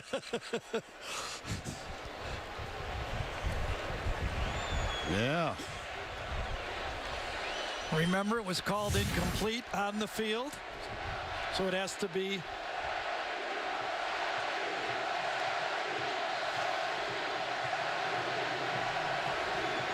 Irrefutable. Here's Tom Ritter. I bet it's overturned. After further review, the defender got his feet down inbounds. It is an interception.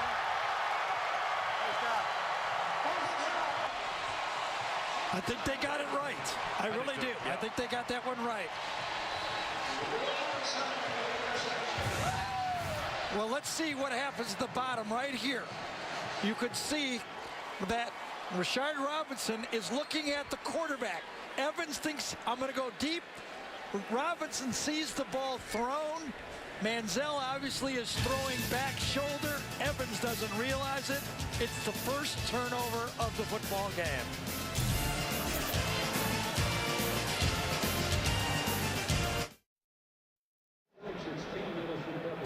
Johnny Manziel, really mediocre numbers today. And that last pass reversed on the original call, turns into an interception. And that leads us to the Duck and his appearance for the first time.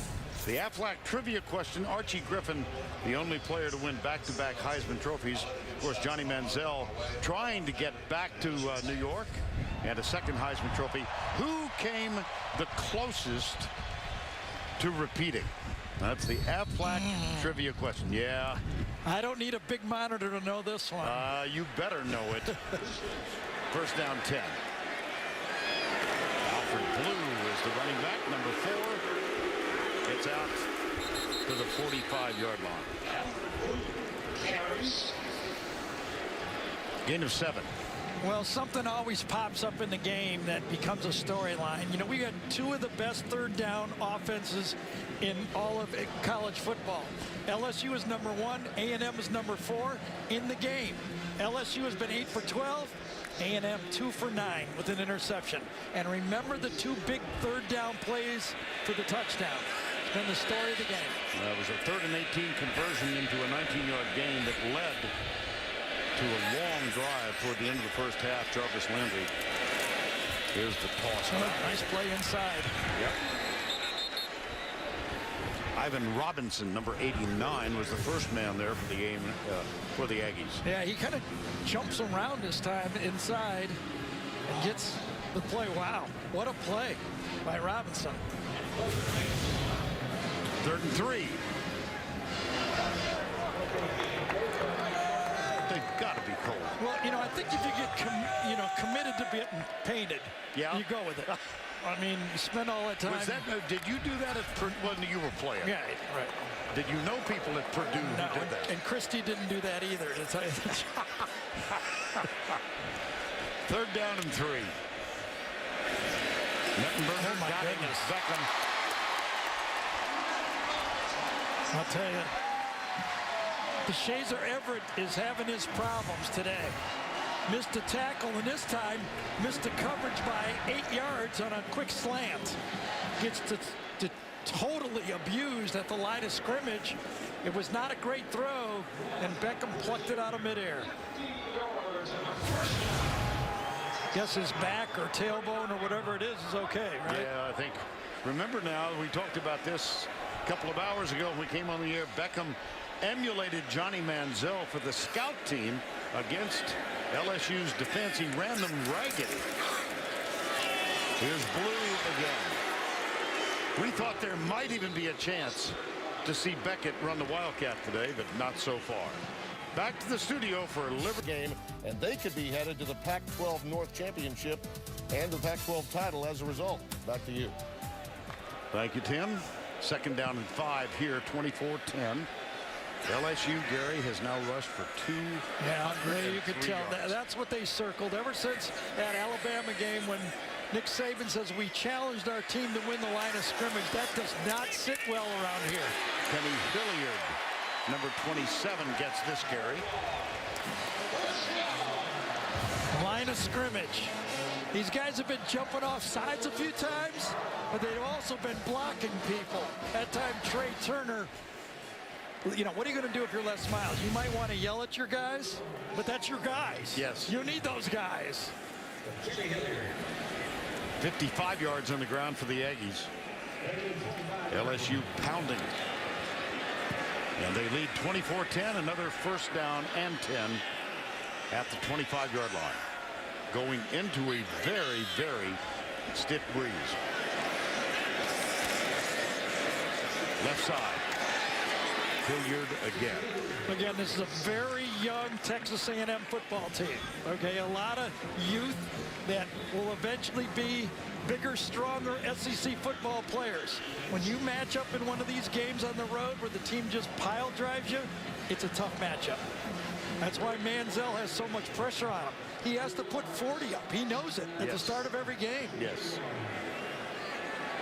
They also have not lost a road game in 2 years, the Aggies. Last road loss was in 2011. Jarvis Landry comes in motion. Oh boy, the battle at the line of scrimmage. Here's Mettenberger. He's got a man. Oh, overthrown. Yeah, it's going to be a penalty though, right when the two receivers were going in motion. I mean, yeah, Devontae Harris just Beckham, he just runs right there. Yeah, runs right over him, pushes him, and then the last part is where he gets the penalty. The first part would have been okay. It's at the end of it. No, that's an afternoon of frustration. Right. The initial shot was fine.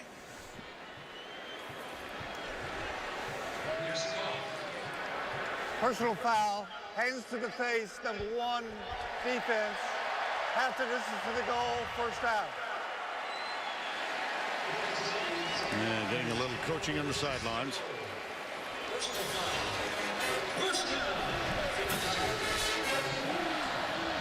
And on the penalty, you sure? Vern, you're the quarterback. What are you going to tell your offensive lineman here right now before you break it? Listen, know the snap count. Keep your composure. We don't want Bob Knight calling Coach Cameron again. Stupid, right? Yes. Well,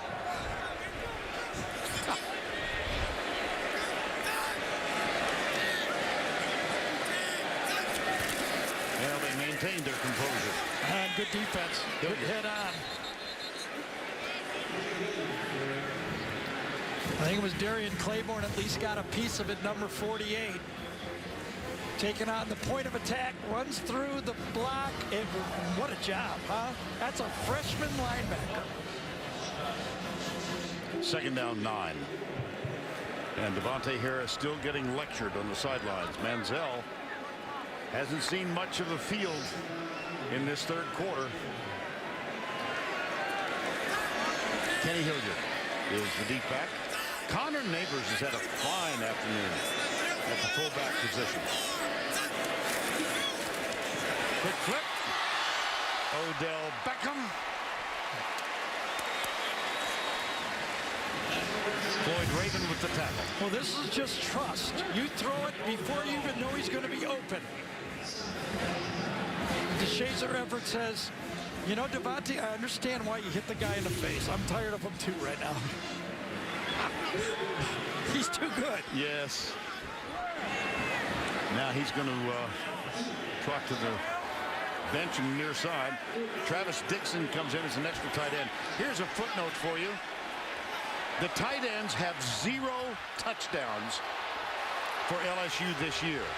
There were 0 touchdowns last year. They beat the play clock, and they've got a touchdown with Kenny Hilliard.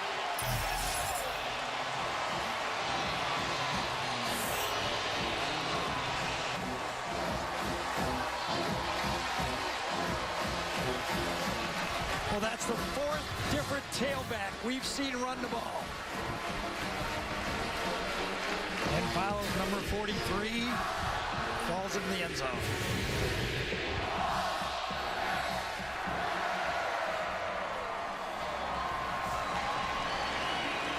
Delahousse with the extra point. Fruget will hold it. Up and through.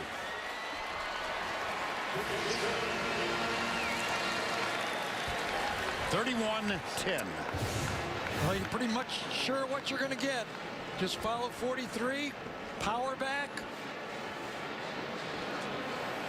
point of attack, fall into the end zone. This time it was Hilliard. LSU is dominating.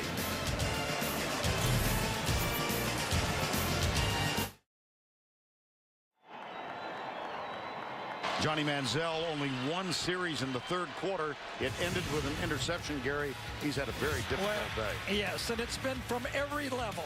The pass rush, the linebacker blitzing, the man-to-man coverage. Every throw has been contested. Every drop has been angle blitz from defensive backs, linebackers, and then the man coverage. I think that's been key. We saw it blow up in their face at the end of the first half. But Chavis has been committed to covering a man-to-man, and it has worked. 8 for 24, 151. And just to go back to the opening of this program, his roughest game as an Aggie starter was against LSU at College Station last year. The only time he's not scored a rushing touchdown or thrown a touchdown pass. Now Hairston is going to get some help holding the ball. Jason Collins is out there. Well, just remember what Les always says, right, Vern? Death Valley at night, where dreams come to die. That's right. There's a lot of dreams still for Johnny Manziel and his football team. Just remember this. They were down 21 to Alabama in the fourth quarter. Pulled to within 7. Still a lot of time.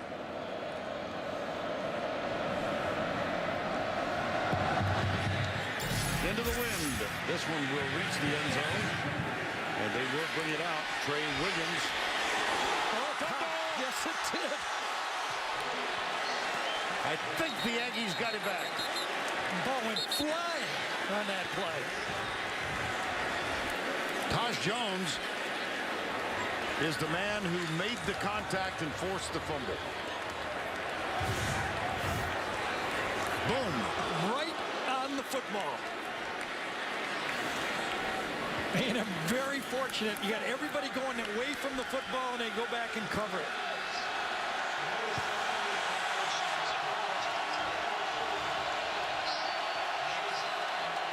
Hairston, the kickoff specialist.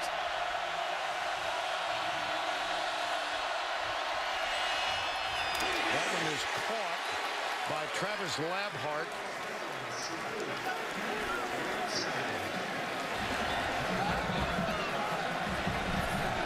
Ricky Jefferson with the tackle.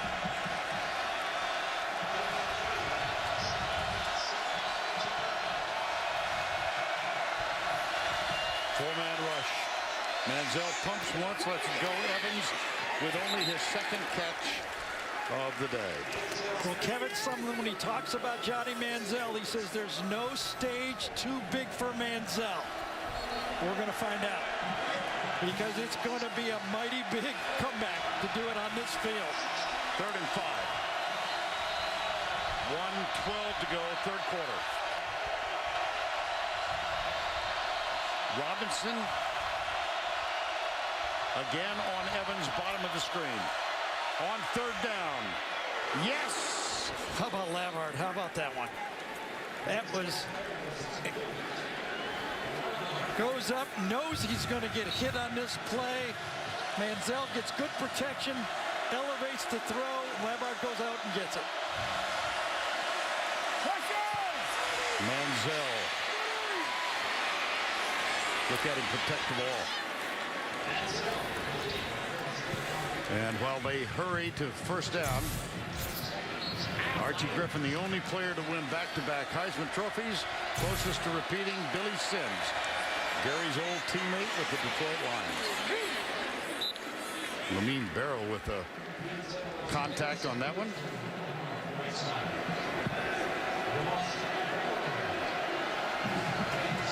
As we said, Billy Sims won it in 78, finished second in 79.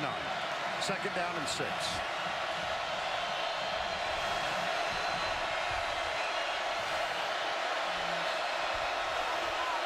They might not get the play completed before the end of the quarter. Yep. And now they get to go into the wind.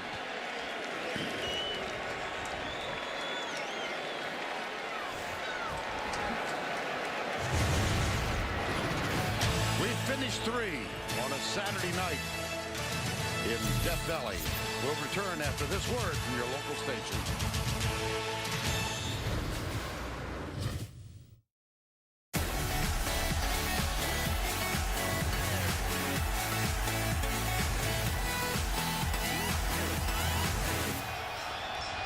Welcome back to Death Valley, Tiger Stadium. Oh, that guy. If you're going to paint yourself and come to the game, you cannot put a coat on. It's against the rules. Oh, anyway, it is a little chilly. Fourth quarter, 31-10. Vern Lundquist, Gary Danielson, Tracy Wolfson, and the Aggies with a 2nd down and 6. Here's Manziel near side, and it is complete for the first down. Well, we've seen him do it before. Right. What does Johnny Manziel have to do here?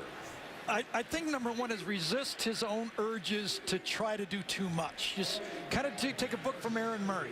Just take what's there, make a first down, make an easy throw, you know, a little bite of the apple each time, because Manziel's instincts are to go for the big play. I think if he takes what's available, you got to figure LSU's going to back up a half an inch, be happy with, you know, passes completed in front of them, just kind of methodically matriculate the ball down the field. That one's for you. I like that.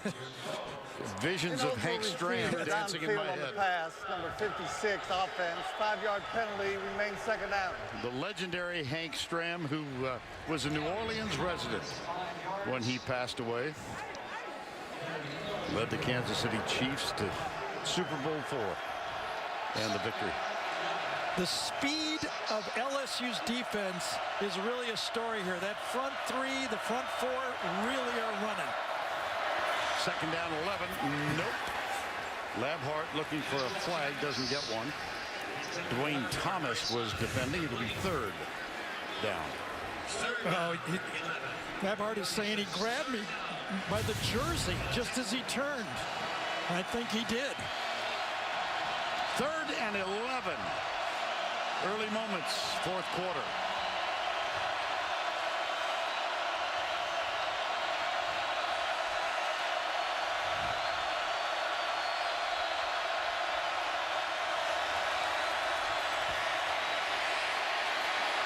And Manziel takes off. Got it. Lamine Barrow with the tackle. But he got the first down with a gain of 13. Well, he's got throwing instincts, and he's got unbelievable scrambling instincts. It's like he's got a 6th sense about him, being able to go in the direction and understand the pass rush and be able to scramble up the middle like that. 31-10. LSU 1st down and 10.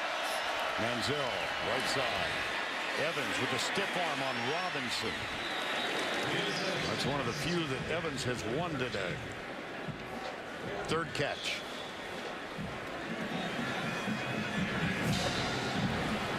Second and 7.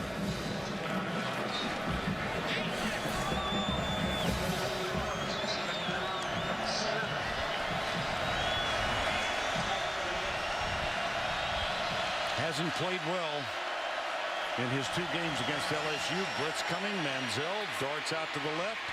DJ Welter giving chase. And that one wobbled when it left his hand. Had a guy wide open over the middle, but the pass rush early forces him out of the pocket, spins out, and then as he throws his ball, really had nothing on that one, did he? That one, now remember, he is throwing into the wind, so that one just kind of died out. 3rd down, 7.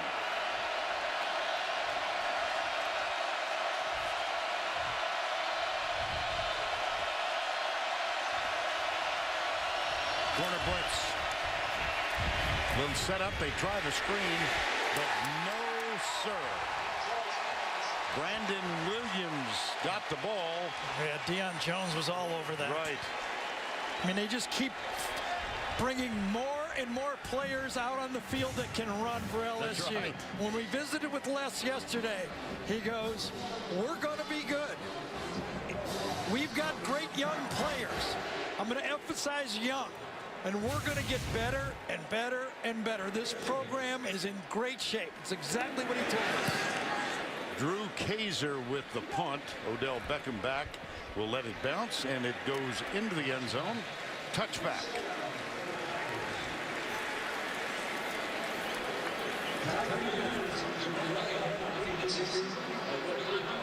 You know, I don't know if Johnny Manziel is going to win the Heisman. I'm not sure. But that guy is a great football player. You gotta give it to him. He's carried this team for 2 years. And now it's time for our Geico game recap. And let's begin with an LSU touchdown. McGee, after a 65-yard run, set it up. A 1-yard rushing touchdown. Then Jarvis Landry from Zach Mettenberger. That made it 14-0. Lambeau for the Aggies. A 41-yard field goal, 14-3. But Landry came right back off the arm of Mettenberger. Touchdown. He also went over to 1,000 yards receiving with that one. And then big play for the A&M football team at the end of the first half. Darrell Walker, after Tre'Davious White slipped, 51 yards. Delahousie for the Tigers. 24-10. They extend the lead. Hilliard with a 2-yard rushing touchdown. 31-10. And that's where we are right now. You can see a lot of the empty seats. People showing that there are wise folks who live in Baton Rouge. Well, as Zach Mettenberger comes on the field, you can't help but think about Manziel. All the pressure on him. I was talking about it during the TV break. You know, not only does he have to do all the throwing, he's the leading rusher in the game. He's got 60 yards. The running backs have 20, basically. Right. I mean, that's a lot of pressure to come in and out every game and do it.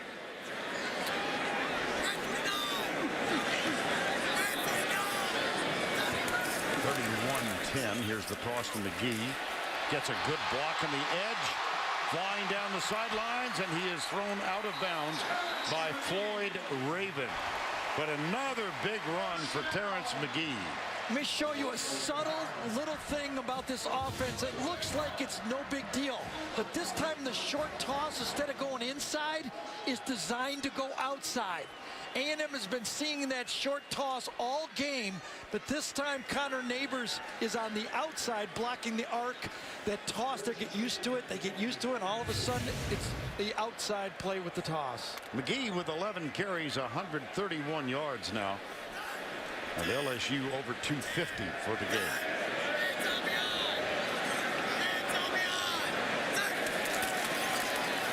There's Neighbors leading the way through again.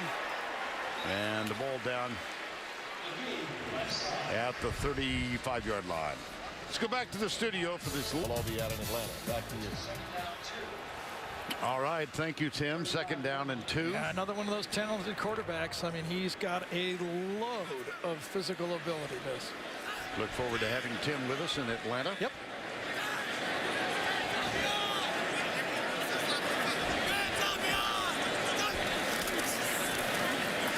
McGee at the 25. Well, Terrence McGee has been the big star in the running game tonight for LSU. Yeah, he has been able to be the guy that, well, they all have basically, but McGee has broken the long runs. That one early really popped the cork for LSU in the run game. Since then, they have just had the confidence that they can run the ball anytime they want to. His effort today has put him well over 500 yards for the season and a career high of 149. Yeah, this is the worst nightmare for Texas A&M in this football game. They're young. You know, they haven't had a year. They have a lot of true freshmen and sophomores playing on that defensive line, and they're facing a physical football team that they're just kind of running right over them. That was Alfred Blue, and that is what you're hearing from the stands. You know, as we watch Alfred Blue run, we should note that Blue just received a 6th year of eligibility. He and Connor Neighbors both received an extra year. They'll both be back here for LSU. Alfred Blue, Connor Neighbors. Neighbors is a fascinating story. He's from Alabama.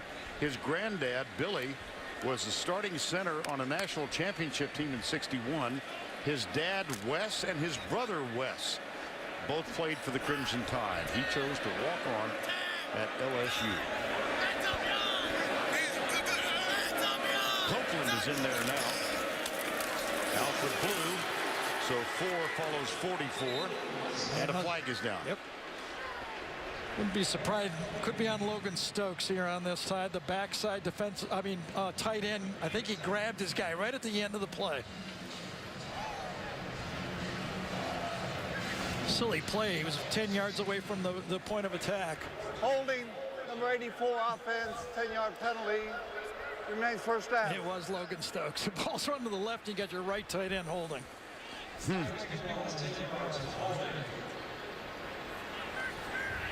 Well, the SEC West will come down to Alabama, Auburn. The SEC East, Missouri and South Carolina. And Missouri has an important game tonight. They must win at Ole Miss. A Missouri loss, and they do have A&M at home next week.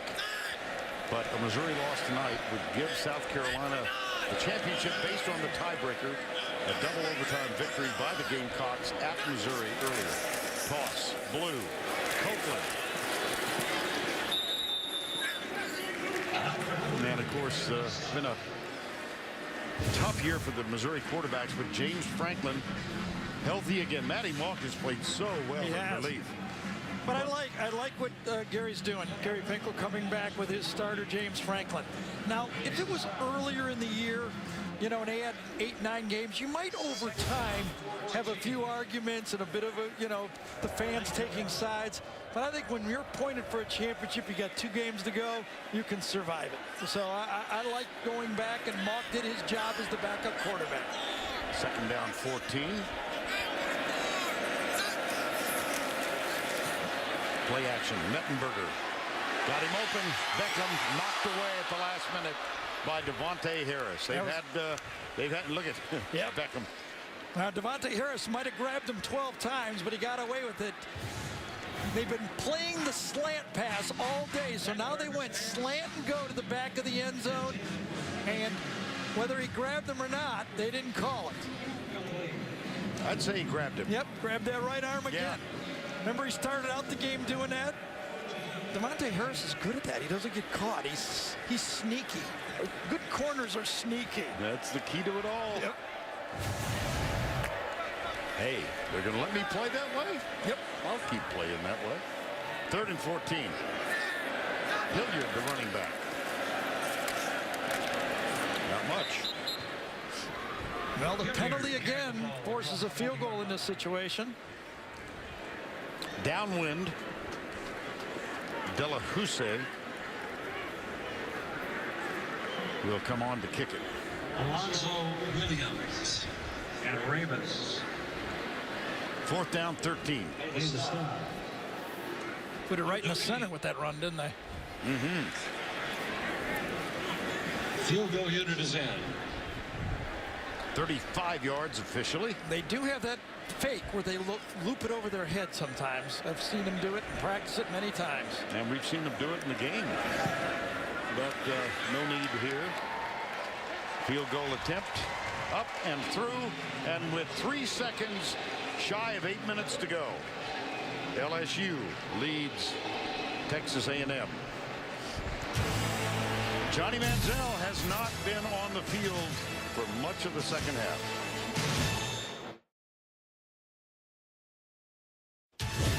The Home Depot SEC on CBS is sponsored by Jeep, Red Lobster, USAA, and by K Jewelers. We are back in Baton Rouge, and now Red Lobster presents today's Scholar Athlete. Red Lobster honors James Hairston.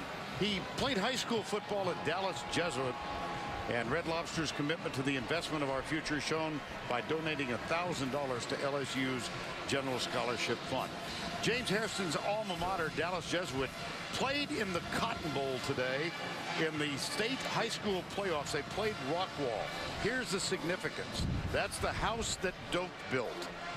Doak Walker's grandson, Zach Walker, one of the stars of Dallas Jesuit right now. There you go.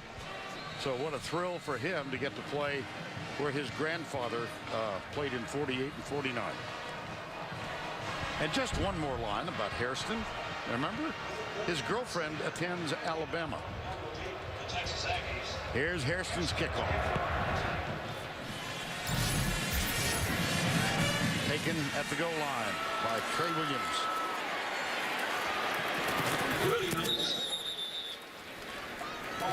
Jalen Collins with the tackle.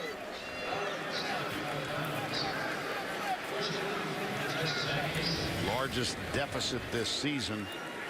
Previously, they were down, as Gary said a while ago, at home to Alabama, wound up losing by 7. Their last road loss, November 12th, 2011, in Manhattan, Kansas, 53-50 in overtime to K-State. Well, what a defensive game so far this LSU defense is having. 2 true freshman corners played the whole game. Their athleticism has given Manziel problems, and A&M has shot themselves in the foot like that play right there with 2 receivers in the same spot. That's Ricky Jefferson, another of the freshmen. He didn't start, but he's getting extensive playing time. And of course, one of the defensive stars today has been Rashard Robinson, number 21, who has spent much of the day matched up with Mike Evans. Well, remember, this team's averaging close to 600 yards a game, 3rd in the country. Manziel. That ball is beautiful. Yeah. He's got great timing. You have to give it to him. You really do. He doesn't throw it like Mettenberger. It's a different style. He sees the spaces, leads the receiver to it. I mean, there's different ways to skin a cat. Looked like Daniil Hunter might have gotten a hand on that, and this play whistled. It'll be 1st and 15. Yep. False start. Offense. Not all 11 players were set prior to the snap. A 5-yard penalty. 1st down. Well, you know, guys like playing against the best. And I tell you, when we interviewed the players yesterday, we talked to them. Anthony Johnson said, I'm ready to play against Johnny. Yeah. I mean, they really got fired up to play this game because of Johnny Manziel. Got him from behind. Jermario Rasco. I think Rasco's right there. And interesting, the different styles, because Chavis rushes a slot defensive back, it forces the tackle to take the defensive end, and Rasco goes on the guard. It's a matchup that is working because of the defensive system that Chavis is using. 2nd down, 21, so a penalty and a sack. Here's Manziel overthrown. Incomplete. Travis Labhart was the intended receiver.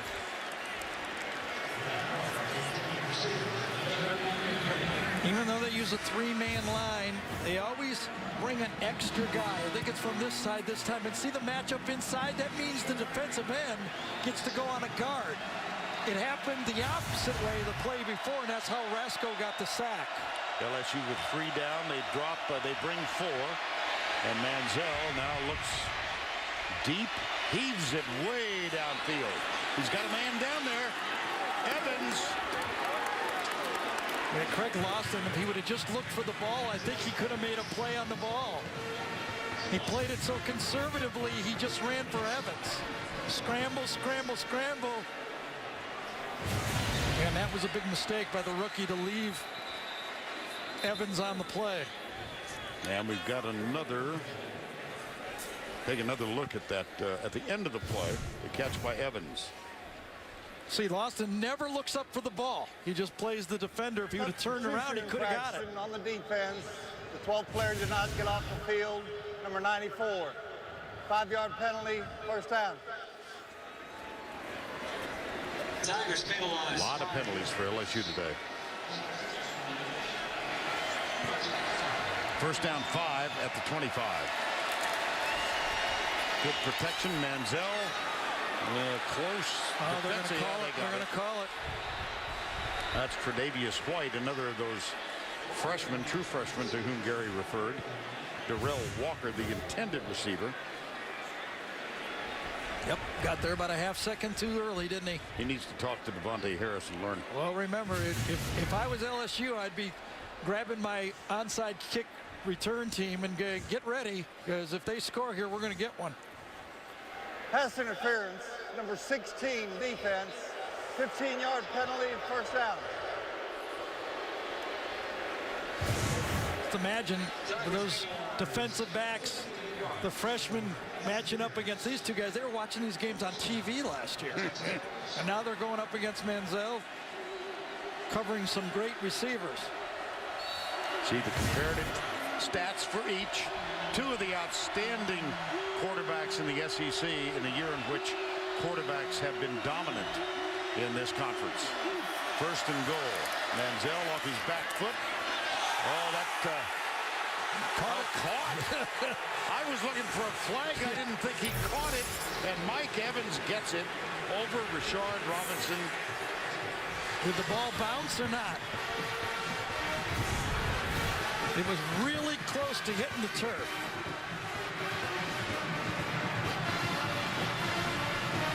Ooh. See how he bobbled it? Did you see? Yeah, I sure did. Well, did the ball hit the turf? Don't forget, I've got the big screen. Yes. See, he double caught it. I think they might bring this back. They will.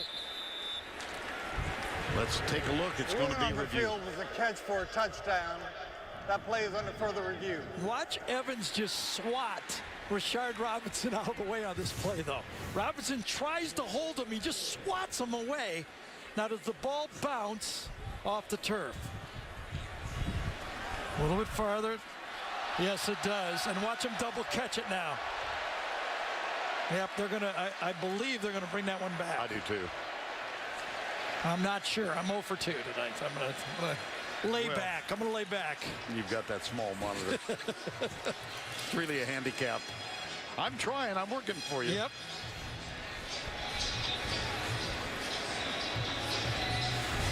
Boy, he just swats him away, doesn't he? I mean, yeah, you know, the other thing, though, just looking at it, I wonder if his left hand had the football in his hand the whole time.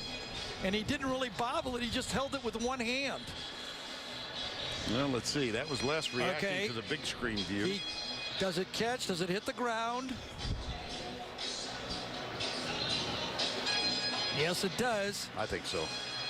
He has it in his left hand, and then he switches it to his right hand. I think it's going to come back. We are in agreement. We agree? Yes, we do. Quite often we He does control it with his left hand, though. I have to give him that. After further review, the pass is incomplete. It'll be second down, goal to go at the 10-yard line. The clock will start on the snap. He sure is physical, though. I'll tell you, he is going to be a weapon. You know, he's obviously at this level. I think he's going to be able to do the same thing at the next level.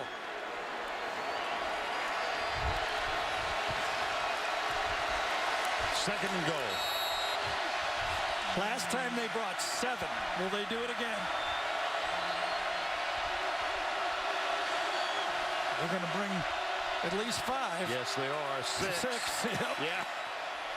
Across the middle, intercepted Lawston. Craig Lawston has it out to the 25 and down. Boy, Lawston baited him.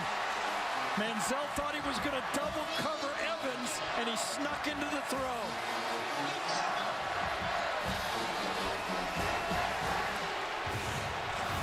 See, he believes the double coverage is coming this way, but he sneaks across and makes the interception.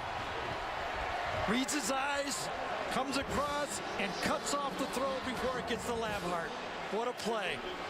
Manziel looked left the whole time. For a senior defensive back, he was ready for it.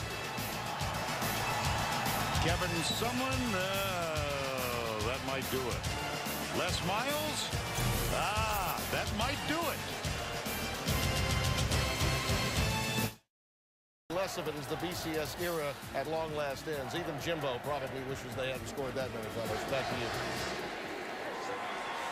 to you. Weekend when Idaho, Chattanooga, others providing the opposition such as it is. Don't forget, later in the game, the play of the game presented by Napa Auto Parts. Well, he's got another game to play, does Manziel. He's not going to win tonight, but he's got Missouri on the road. Excuse me, yes, on the road. And, you know, one of the challenges that Kevin Sumlin put to his team is if they won here, they would have won on every team in the West on the road. Quite an accomplishment. Now first down and 10, and Les Miles preaching to his team. Their goal, since they're not going to get to the SEC championship game, is to win 10 again. Yes. And the other part of it is, I think, yeah, of course, the object is to win the games. But the other part of it is, I think, to reestablish LSU football. And LSU football is run the ball tough. We know they're going to throw the ball better because of the addition of Cam Cameron and their ability to create better plays and play sound defense. This has not been a typical LSU defense. And when you lose 8 guys, 6 of them going drafted by the NFL, you got to give them a 1-year break. Second down, 7. Whoa. Yeah, he fumbled the snap right up midair and caught it again. I mean, just to let you know what LSU defense, as we watch this snap, they're giving up, they're 10th in the SEC, giving up 153 yards a game. In 2012, they only gave up 101. And in 2011, when they were the team to beat, they only gave up 90 yards a game. It has been a drift in the wrong direction. Well, and they are confronting an Aggie team with those 9 straight games of 500 yards plus. That's going to end. And 13 straight games of 40-plus points. That's going to end. Time call.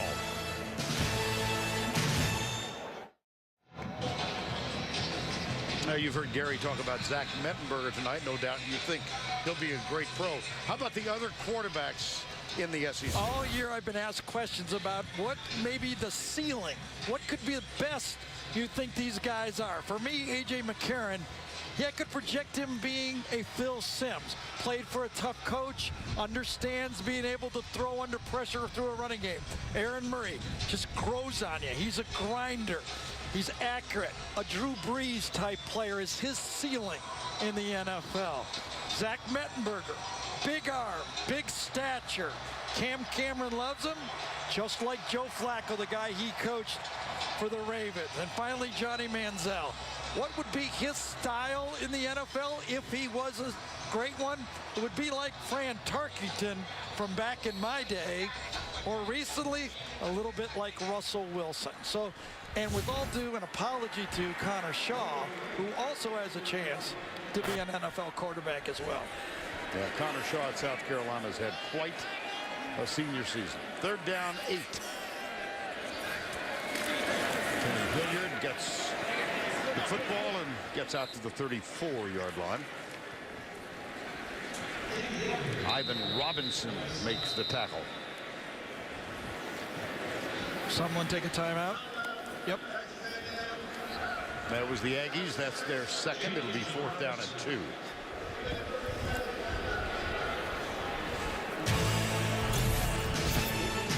Tigers.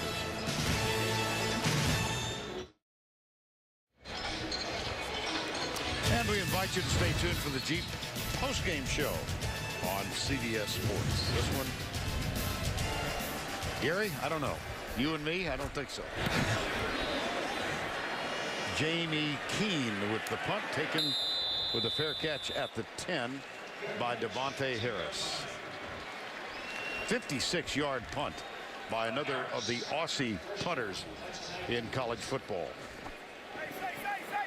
Well, he had one shank, so his average doesn't look good, but besides that, it's all right. Yeah, he's good. Not going to talk about that 13-yarder. Here's Manziel. 4:50 to go. Well, his Heisman hopes have taken a little blow to and obviously, you know, with all the news and all the talk that's going on from Jameis Winston, A.J. McCarron with the big stage, 2 more games. I've been kind of touting McCarron all year. At the end of the year, he's going to get the stage. He goes undefeated again. He's got a great opportunity, I believe. Manziel. Nope. Well, A.J. McCarron will be on stage next Saturday when we take our traveling crew to Auburn for one of the most anticipated Iron Bowls ever. Alabama undefeated with McCarron the leader. Auburn, Nick Marshall had the miracle from Marshall last week.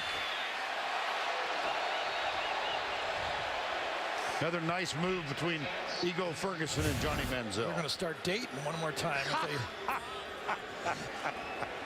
Well, that will not be the case with these fellas. Nope. Nor the fans. No. There's nothing quite like it, is there? The enmity between the Auburn fans and the Alabama fans is almost indescribable. Got it. No, dropped it. Did he have possession? I don't think so. Nope, incomplete.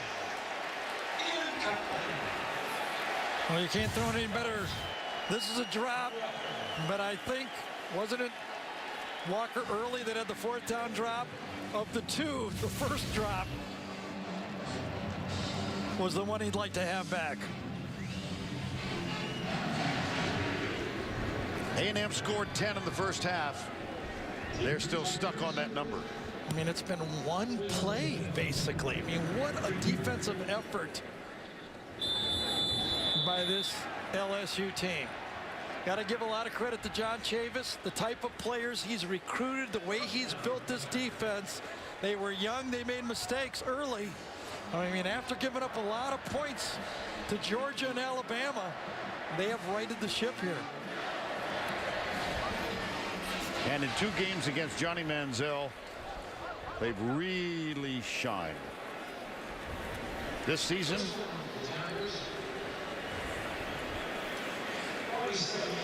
yep, 16 for 41. Yep.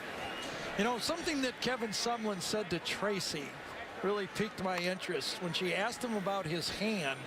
And Kevin said, oh, that's something we've been dealing with all year. Now, I wonder if that's something from that shoulder that he got hit, and it gives him a little tingling in his hand as he gets hit through the game. Because we did not see anything where he hit a helmet or anything. Just wonder if that's, you know, part of that nerve that's running down from that shoulder injury that he's come back from and shown that toughness in that game we did against Auburn. That's an interesting supposition. Yeah, it was just strange the way Kevin said that. Second down, 8. Going to get a heavy dose of keeping it on the ground here. LSU, of course, at home next Friday against Arkansas. Alfred Blue.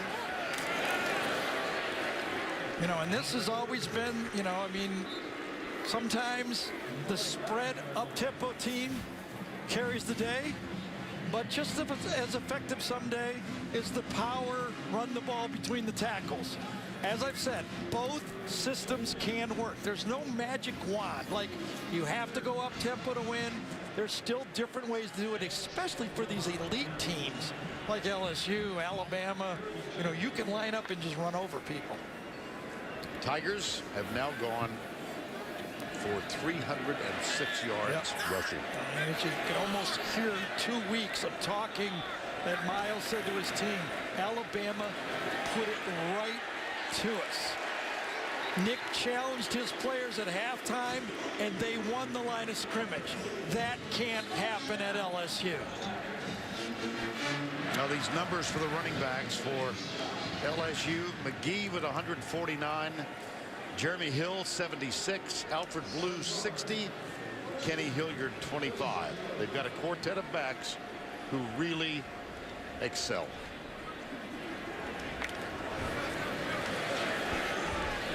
Blue is out there right now. Melvin Jones gets a chance at the fullback spot.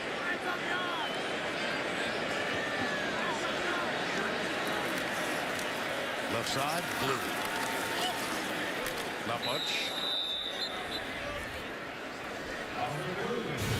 Well, Vern, we wanted to go back.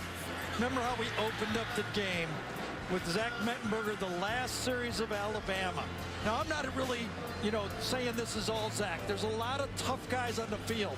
But I think this example, when you've got a tough quarterback that just sends reverberations through your whole football team. That's the way you win championships. Yes, you got to throw it. Yes, you got to finesse it.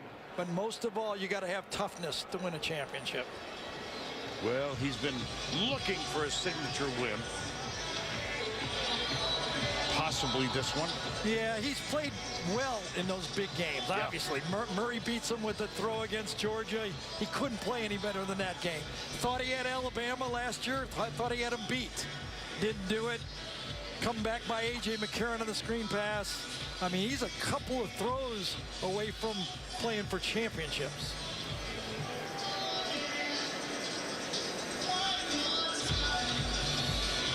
Second down, 9, 2:06 to go.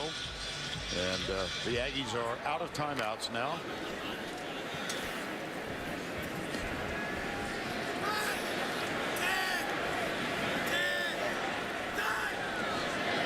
This should be Hilliard. And it is. Wow. That play right there tells you the story of the whole game right there. Yep. And they have run the ball for, what, 325, 326 yards. I got to believe almost 300 of them have come right between the tackles. I agree. Right? Yes, absolutely. I mean, imagine that. Running the ball for 300 yards. I mean, there's a lot of story here. You know, there's a young defense for A&M. This is a challenged offense for LSU that was challenged to run the ball between the tackles, but it was a bad matchup. Manziel did not have his best game, and there you go right there. Look at that. 46 runs up the middle, only 7 to either edge. And they found the formula.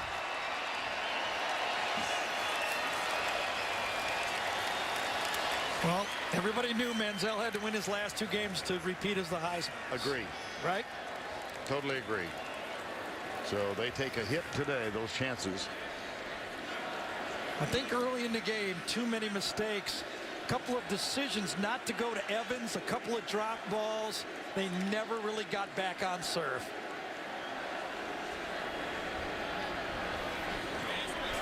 .45 seconds to go.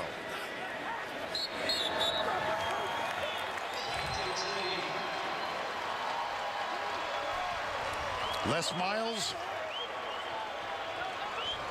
Well, he's going to stay on the sidelines for the final 30. 3rd and 13. Odell Beckham.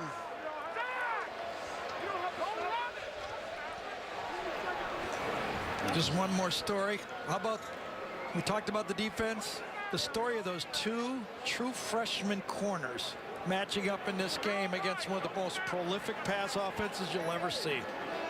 Rashard Robinson, Tre'Davious White. Robinson, number 21, and then here comes the crowd. Robinson, he had some academic issues, so he didn't qualify until late in the summer. He's not even listed in the LSU media guide. And well, today he will be next year. Yes, he might be on the cover. Right.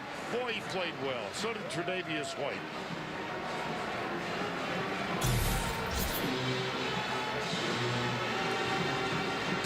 A lot of respect there. Yep. Johnny Manziel, Jarvis Landry, Odell Beckham, Johnny Manziel. Shouldn't surprise you that we've decided the players of the game are Rashard Robinson and Tre'Davious White. They really defended well. And let's go down to Tracy, who's with a couple of other Tigers.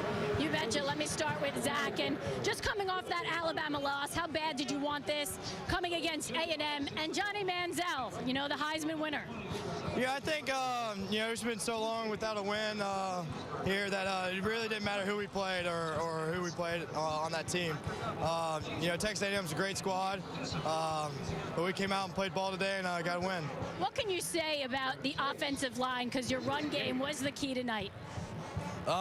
Coach Miles and Coach Cameron, Coach Stud, and myself really all challenged them to play their best game, and yeah, I think that's pretty obvious they did that. Well, congratulations. Let me turn it over to Les now. And the defense, really the story of the game and the job they did against Johnny Manziel. We talked about it at halftime. What can you say about their performance tonight? Well, first, John Chavis just did a magnificent job in orchestrating, defense against a real quality quarterback. That guy's special. And I got to tell you something. The head coach, kept, kind of moving at him. He says, "Hey, coach, I got this one," and he did.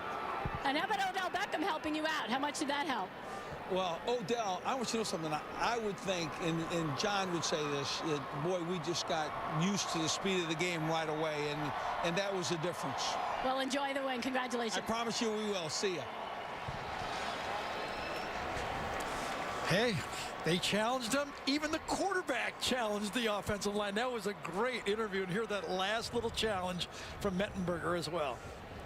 Well, in excess of 300 yards on the ground, and the tone of the game set by McGee early in the ball game. Here's the call.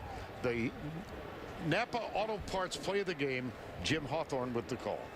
High formation, Mettenberger under center. And he hands the ball away and breaking it across the line of scrimmage and off to the races, and there's nobody that's going to get him. This is McGee. He's going to take it the distance. They got him at the 1-yard line. Well, it set the tone early on. That led to the first touchdown of the ball game. And the LSU Tigers win it going away 34-10 over the Aggies of Texas A&M. This one all LSU next Friday. They are here against Arkansas. Our crew will move down to Auburn. Boy, we are looking forward to this one. Alabama and Auburn a week from today. For Gary Danielson, Tracy Wolfson, I'm Vern Lundquist saying so long from Baton Rouge. The Jeep postgame show is up next after these messages and a word from your local station.